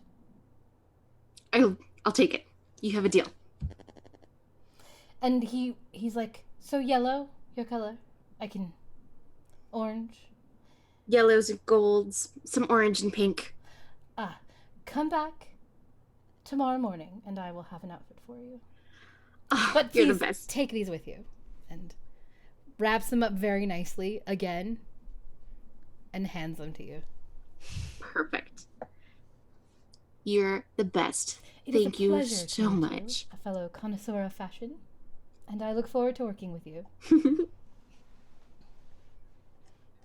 Perfect. And whatever cost it is, she'll plump the coin on the table. That's cost. I mean, I'm not kidding. Are you kidding me? That's a bargain. Yeah, it's the city. We're traveling super fast. She's a little caught off guard that the word travels that fast, but she's rolling with it because. I mean, it's not impossible. Like, if this guy's this upscale, would he wear that he was night? not there, but he does dress some of the people who were there, and he heard about it. Gossip. The gossip mill run a new person in town, especially a new person who seems to be fashionable and like more well off. Maybe some kind of notoriety that gets around really quickly. Must have heard about the claw too. Shh, maybe don't mention it. Oh no, this is out of character. I would suggest you go see your patroness, Babarshare. Now. Here, Cubby, put this outfit on. Let's go. Okay, how do there is a dressing room that you can go to. Yeah. Notice Babarshare's already dressed like super fancy. Almost like, the fur is immaculately groomed as if like going to see glistening coat. Yeah. beautiful. Beautiful. So Aram shows you to a fitting room, and Zita, you can help Kavi if you so wish. I was about to say, I disappear inside, and you hear some rustling, and like 2 or 3 minutes go by, and then I just sort of like, just my head comes back out, which is like, which one? Yeah, I got you. And she'll come in there. She'll do the casual one. So this is gonna be the dress with the pants. It's a little more practical. She thinks Kavi's gonna be a little more comfortable in it. She helps Kavi into it, and it's just like, it's perfect. You look incredible. Thank you. And she'll turn Kavi towards the mirror.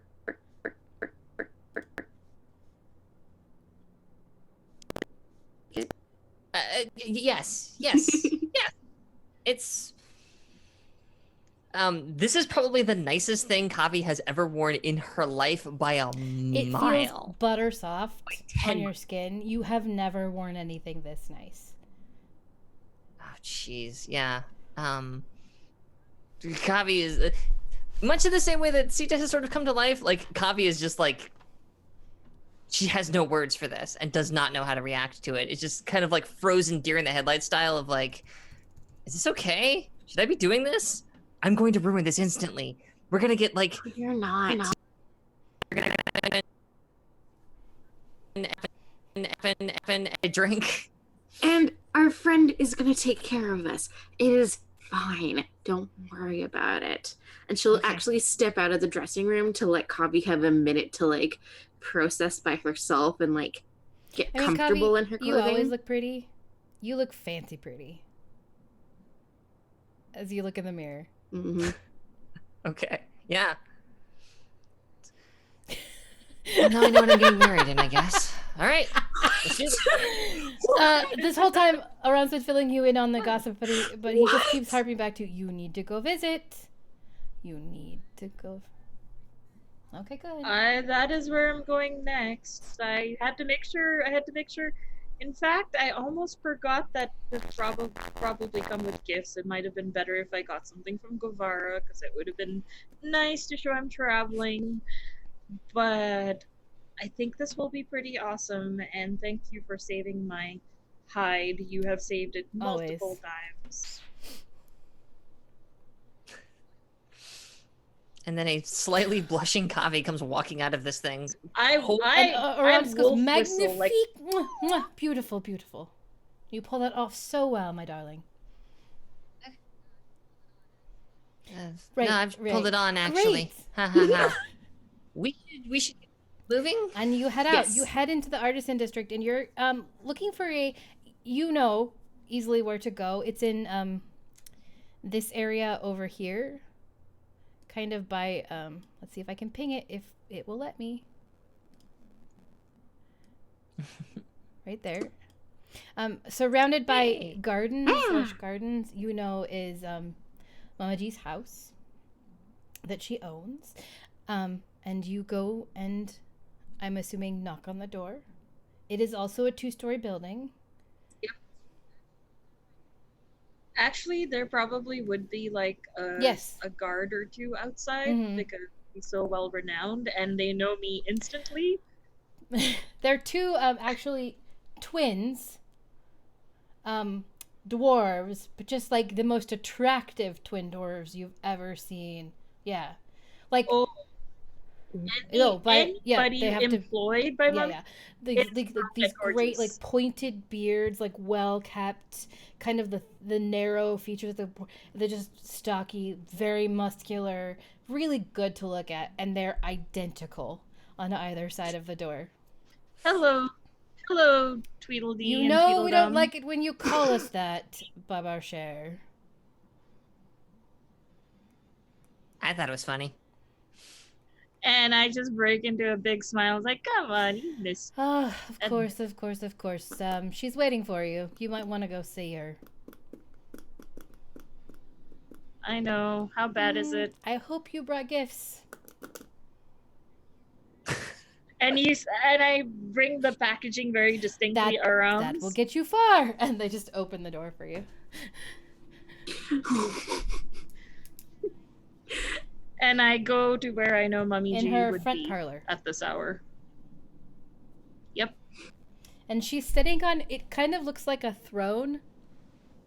Yeah, like she's surrounded by lush fabrics. Her colors are very like these light colors, like beautiful, very expensive, like teals and like light blues and those colors as you walk in, kind of like the sea. And you walk in and she's sitting regally, and she is, Sita and Kavi, one of the most beautiful women you have ever seen. Okay.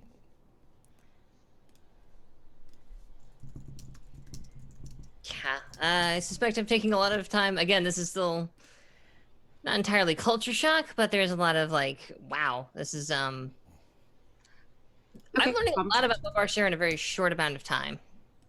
Yeah. And just beautiful, long, curled black hair, brown eyes, smooth, dark skin. She looks ageless. Yeah, just stunningly beautiful. You can't tell sitting, but she doesn't look very tall. She has a very curvy figure. When you think of sex, this is what comes to mind. She exudes it. She has classy piercings all up both of her ears, a septum ring right here. She's okay. Yeah, that gorgeous. Actually, yes. Yeah, you weren't wrong, Kate. Yep, it's like I know y'all or something. Anyway, and she looks at you. Welcome home, Babar. And I immediately sort of put the gift next to the sort of whatever side table is, and the first thing I do is reach down with both hands and touch her feet and sort of remain down and say, greetings, mother. And you know this, but she goes barefoot in the home and rings on her toes, just like opulence and wealth, and she exudes this, and she goes, pats you on the head. A little and harder. Then I rise. A little harder than you're expecting a squeeze. Yeah. And sits back primly. And who are your friends? These are my companions on the road. This is Chanda from Govara, and Kavi. Hi. Around. It is very nice to meet friends of Babar. They don't normally bring them home. It's a new experience for us too. It is. You see a small twinkle in her eye as she looks at you, Kavi. Sita will she won't bow or curtsy, but she'll kind of she will sort of like reach for the feet. And Mama G's allowed to stop her completely. But she'll, like, to pay respect and to show respect, she'll kind of like reach for her feet to kind of like seek that. Yeah. In my culture, it's like seeking blessings, but paying reverence basically. Yeah. And she'll do that, and she'll stand back up, and she goes, "It is an honor to meet you." You may call me Jade, my dear. Jade. It's lovely to meet you, Jade. Thank you for having us. Yes, of course. And I kind of just nudge you in the small of your back, Covey, and I sort of look to her feet, and I look at you. And I'm doing like shaking my head like, no.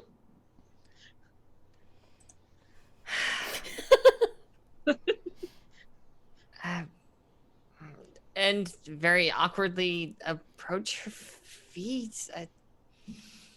Yeah. She kind of like, "You're fine, dear," and just kind of waves you.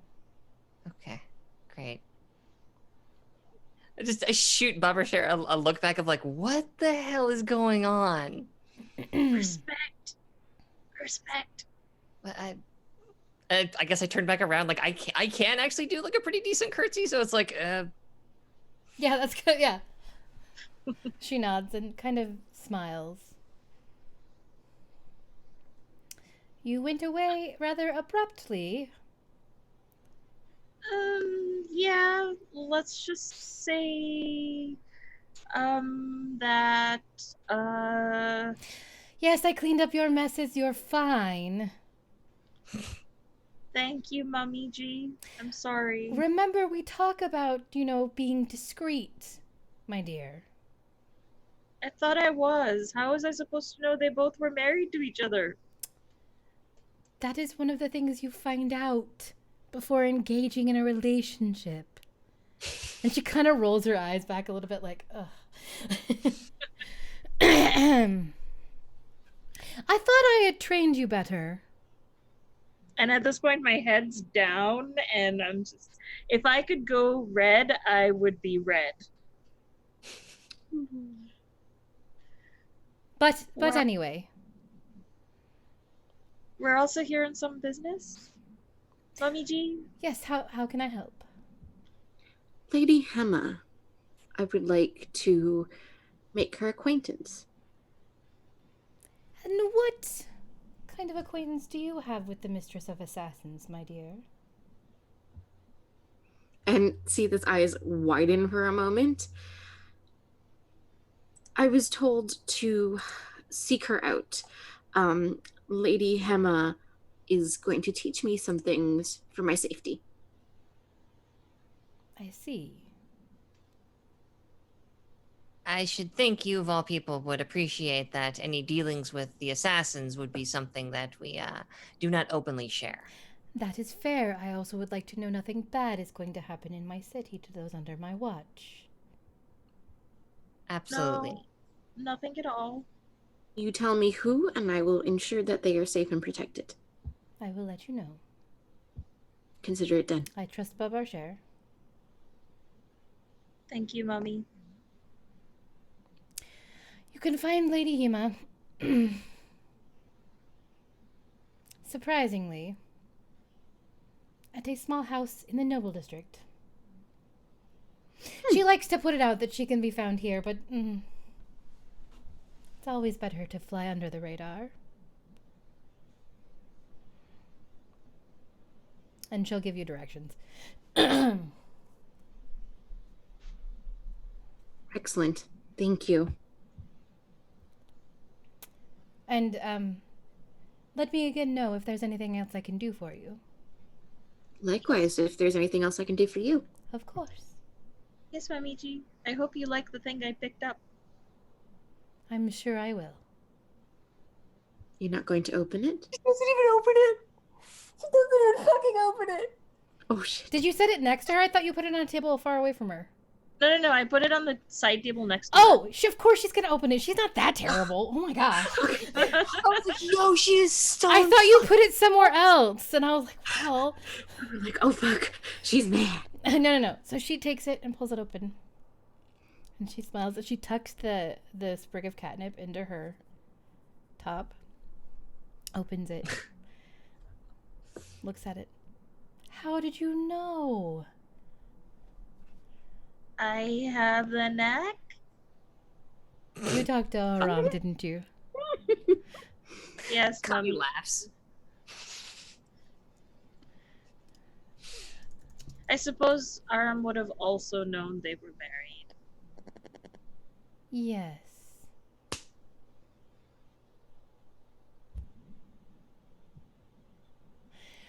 She says, if you two would mind giving me a minute with Babar. And at this point, you see my face going like very small. Take a minute, take an hour. I'm sure it'll be just fine. We'll be right outside. And she emphasizes right outside for Bubber's sake. And you notice as you're going that I'm really not letting your hand go. I appear to be held in place. She says that to Babar. Nice. to the room. Actually, she says it to the room. I slap Babar's hand. Ow. Okay. I let go. We'll be right outside. So you are led outside by a servant who shuts the door. And she just looks at you appraisingly for a minute.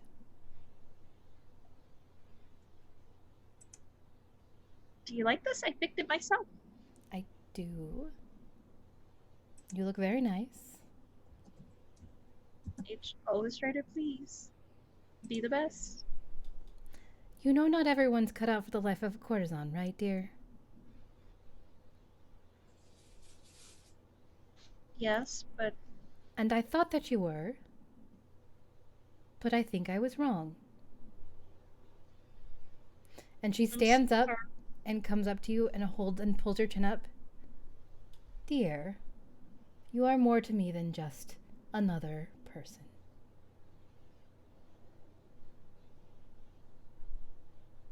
I'm sorry. Don't make me clean up. Oh, yeah, okay. And I'm now, like, bawling, like, I'm sorry. And she kind of pats you. She's not the most for affection, but she pats you on the shoulder. She goes, they're there. I know everybody expected me to be the best because I was really good at what I was doing, but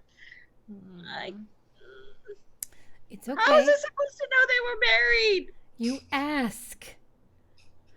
But you said don't ask questions.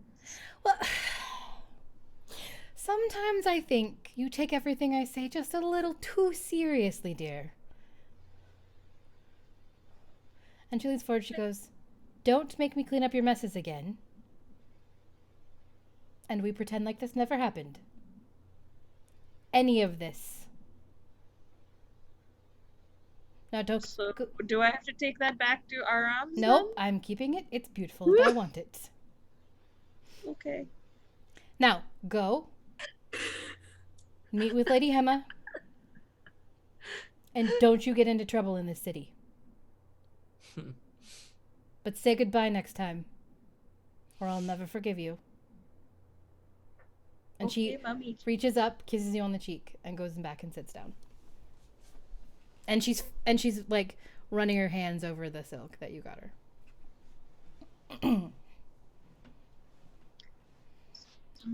So, Amishi, you're not that mad at me? You're not gonna throw me out of the house or disown me or anything of that sort?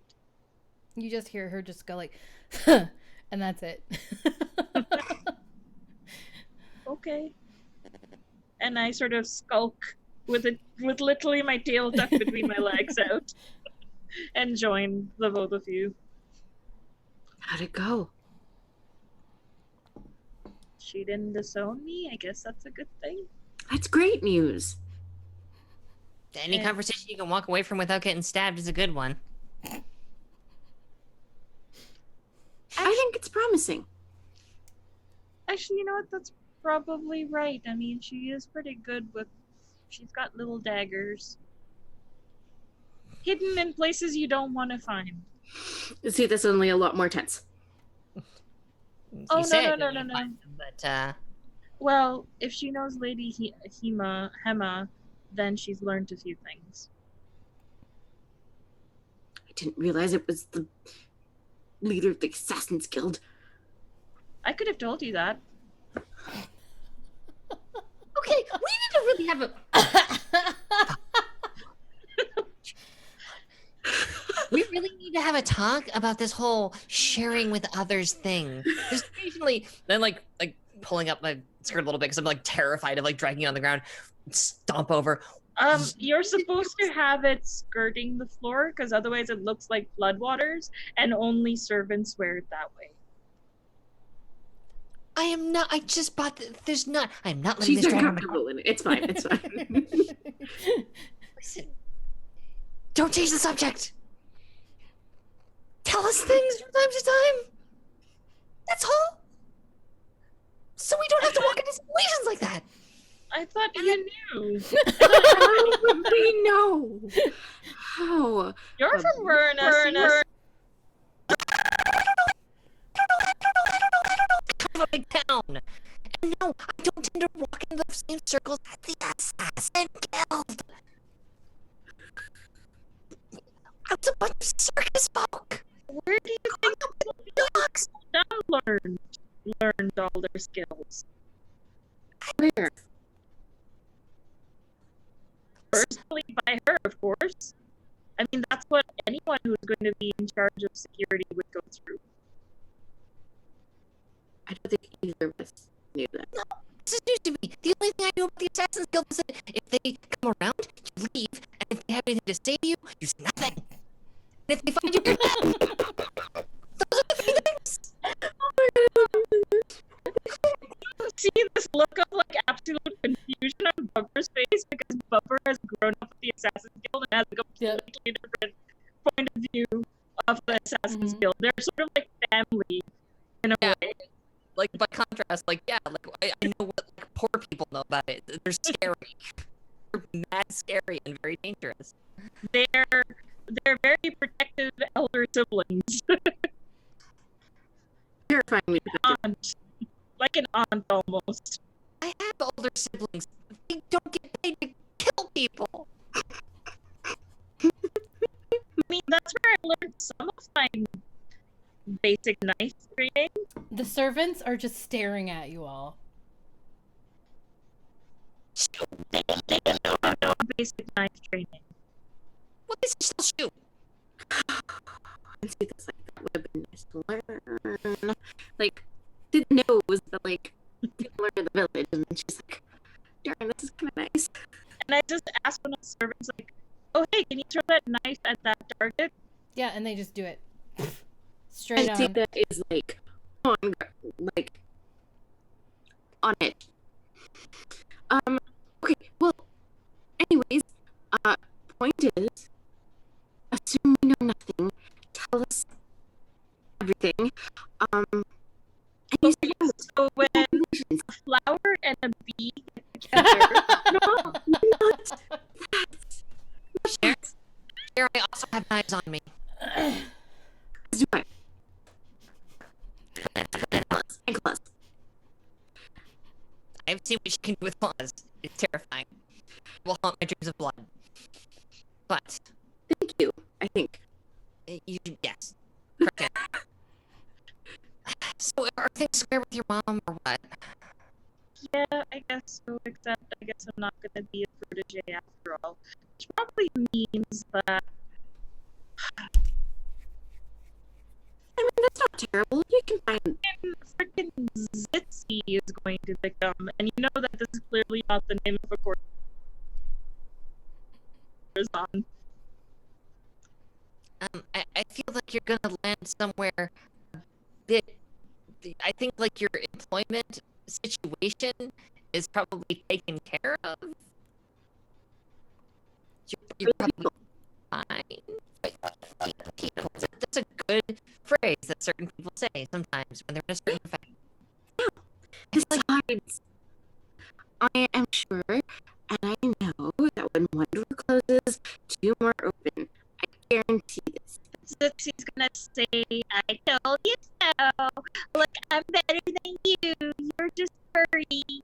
Well, apparently you know how to slit their throat in the night, so are we really that concerned about it, Cher? Also can she. Look, we'll find a way to make her life. We'll find a way to make her life miserable. Guaranteed. Come on. I mean, we're gonna be in all of these circles. Like, we just gotta hit the road. I guarantee it. Look, I already promised Mama G I'd take care of the people that she needs taken care of. I can definitely probably add this to the list. Okay. Well, we should probably go see Auntie Hema. I mean, Auntie Emma? No, Sita, to be fair, let's be fair here. I didn't actually know where she was. We had to go to Mommy G. We What did did, they say that she was around? and now they're telling us. So this is kind of like progress. We breathe in through our nose, we breathe out through our mouth. Yes. And we strangle Barbara Cher later. For now. So you head out. Barbara Shore, you know everything you just said is going back to Mummy G, immediately, because the service started. Just so you know, which I find hilarious that you decided to have that conversation in her house. Very spies. You're the best spies. go and it's like I go and sort of touch her feet again. And I'm like, well, we're heading to Lady Emma's house now. Bye, Mommy Bye. G. And Joy. Thank you. Sorry. I love you. And I just go, wee. So you head over to the Noble District. It takes you a while to get there. I hate it when they call us that. I know. And they're just like complaining as you all leave. The dwarves. Oh. Yeah. There's a small nondescript house. I will ping it. Right there. I didn't see it. Oh no. There. Oh, there. There. Okay. In just on the outskirts of the Noble District, it's a very nondescript, thin house. Looks well appointed for the area. There are no guards outside. And do I know about the etiquette of how to enter Hema Auntie's house? I don't think you've ever been there. Anytime that I've you've never met, been. so no. Yeah. I was like, well, there's no guards, but there's probably security. So let me lead because you're less likely to put something in my neck than the two of you. Tread lightly, yes. And walk like this. You're in front of a dark black door. And I knock and I say, Auntie G, it's me. And you see like a slit open in the door, but it's like halfway up the door. Yeah. So it's Kavi sized. So it's at eye level then. Yeah, for Kavi. And I look down and I'm like, hi, Auntie G, it's me. Oh, just a second. Shuts it. You hear something move over and then a slit at like taller height. You see these like piercing blue eyes. Who are you? What business do you have here? This is not Lady Hema. Okay. And I say, I'm here to see Auntie G. Mommy G sent me. I have sweets. Look at Cena when they say that and just be like, I mean us? Who sent you? Who are you here to see? Mommy G. Here to see Auntie G. Right. Names. I want names, not honorifics. Names. And I very quietly sort of whisper, Mommy G, Big G. Okay. Auntie G, Emma G. You're here to see Lady Hema? Just a minute. Do you have an appointment? Of sorts. Wait here. It just shuts like super hard. Like the. And you're standing there waiting for like 15 minutes. Just standing, just standing. And all of a sudden the door opens and there is. Keeps checking over her shoulders. And it's just like. There is a halfling. The thinnest halfling you have ever seen. Just gaunt thin. Pale features. Bright blue eyes. Okay. The lady said to bring you in. No funny business. These are my friends. Fine, no funny business. In. Okay. You reach for anything, you get stabbed in the back. Yeah, I know. Okay. I did that by mistake once. Yep. Out. In. Let's go. Quick. I just wanted an extra sweet, so I reached for one, and they all thought I was gonna stab Just on. in. Move. Yeah. Just like pushing you in. No, I was saying that as we were Okay. going inside, like, what? I thought I wanted an extra laddu, and then also everybody thought I was There. something. And Chair, small chair. I don't want to die today. okay. Thank you.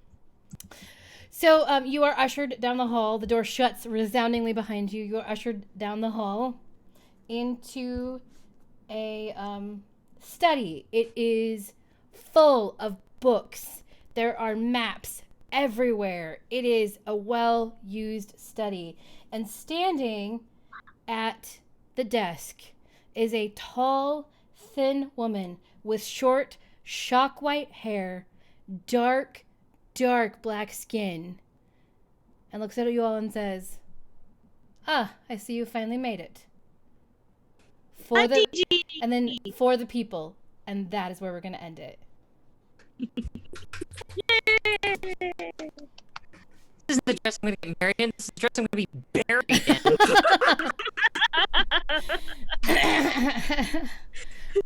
in. Okay, let's go around.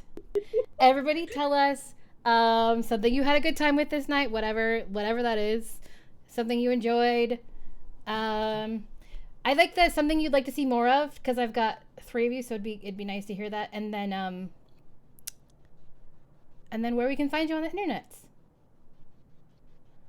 Let's start with Fox. Oh crap, that's me. Hey folks, I remain Fox Barrett at Fox_Barrett on Twitter, where you can see me posting pictures of a secret project I'm working on. Ooh, messing around with foam, it's a lot of fun. What do I do on the channel? Emissaries of Avithna, you already know what it is. But Monday nights, I am on the Masked Aegis Shield of Earth game, which is quite a mouthful. That is at 9:30 p.m. Eastern, 6:30 Pacific. And I don't know, everything's spiraling out of control. I don't know. My character figured shit out. Everybody else exploded. So if you want to watch me try and herd cats, it's fantastic. And that's all I can talk about at the moment. I've got another thing that is coming up in the works, but I don't think I'm allowed to talk about it just yet. But stay tuned. Things are gonna get very cool and secret. Hopefully, maybe later this week I can say something.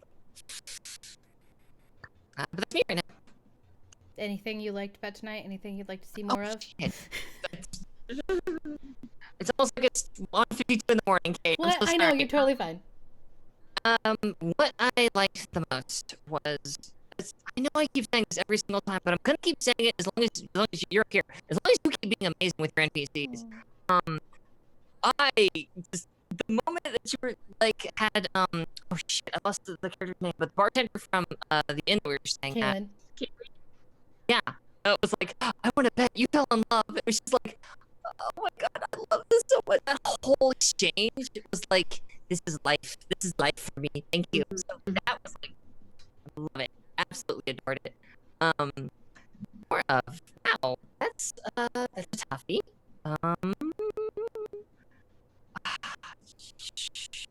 I have such a good time in your game. I had to really think about that for a second. I don't know, because I feel like we're winding up to the one thing that I would like to see more of, which is like more of the intrigue and the what's going on with the these vile diplomats. Like I really want to get into the meat of that stuff.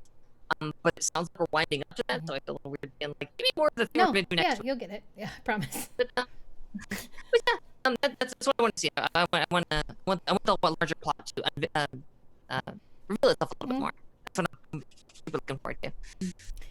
Miriam. Hi, I'm Miriam. You can find me on the internet at media_junkie, and I'm in way too many things.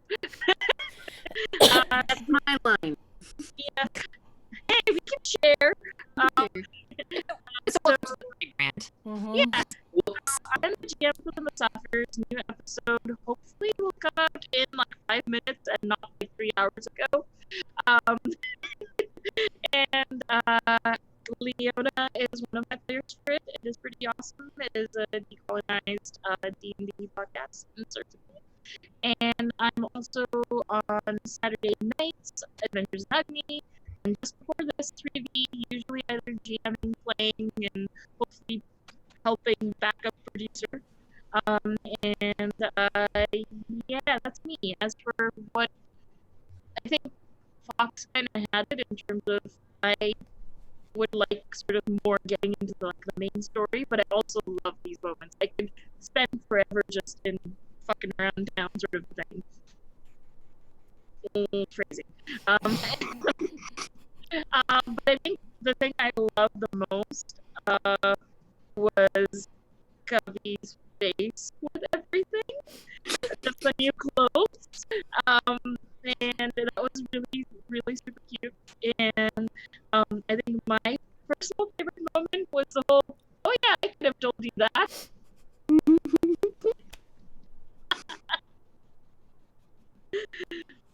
That's me. Leona. Hi, my name is Leona. You can find me on Twitter at Leona Maple. You can also find me in the Discord where I am a mod. I am also the executive producer, I guess, of DB. So I'm usually running tech for that. I might be playing next week, which might be kind of cool. I don't know how this is going to work. We'll see. And yes, you can find me on those authors. I also do some volunteer work for a Stay at the Table magazine. And what else? I always feel like I'm forgetting something. I don't know, you do a lot, so. I don't know, I do too much. But anyways, you can find all that information on my Twitter, and that's usually where you can hear updates about all the stuff I'm doing. So that is where you can find me. In terms of what I want more of, yeah, Fox and I on the head. I've just been wanting to really get into the intrigue. I love that we were able to do combat, and I was able to kind of experience that. And now that I've gotten my brain around how the system works, it's so effortless, and I've just been having a blast. It's just been so fun to really dig into it and dig into the world. I was having a blast today. Everything was just so good. Oh my god, Kate, don't stop. Everything is so good. Just keep doing this. Oh please. And I think I really love digging into season. Because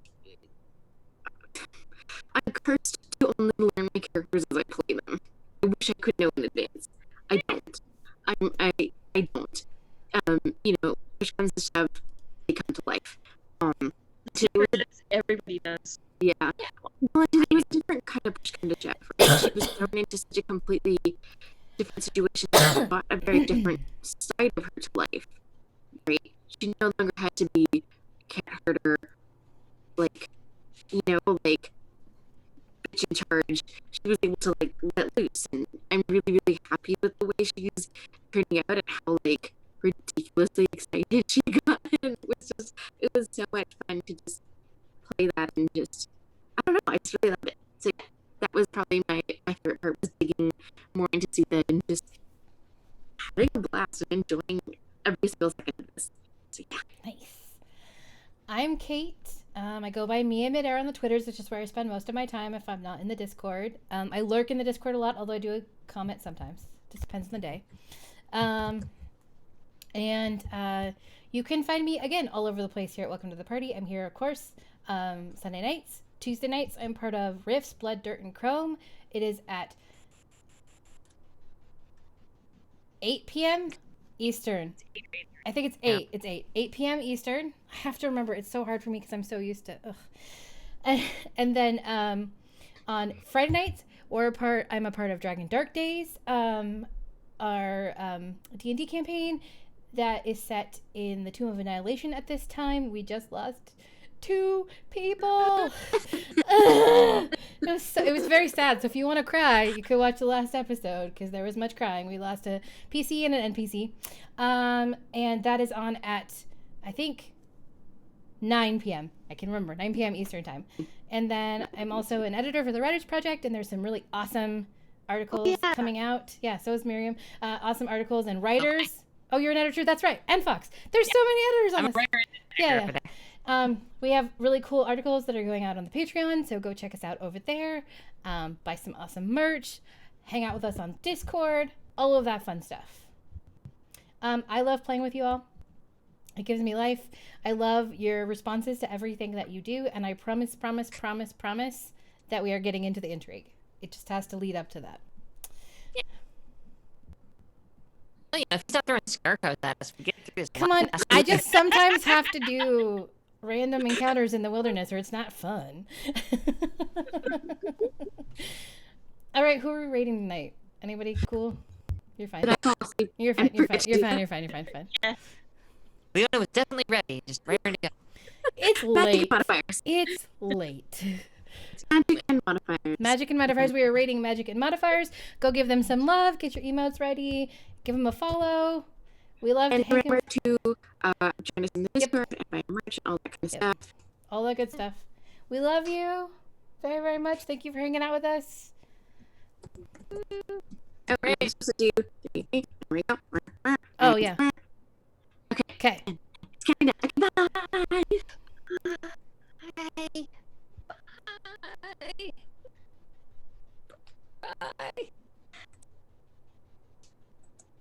Bye.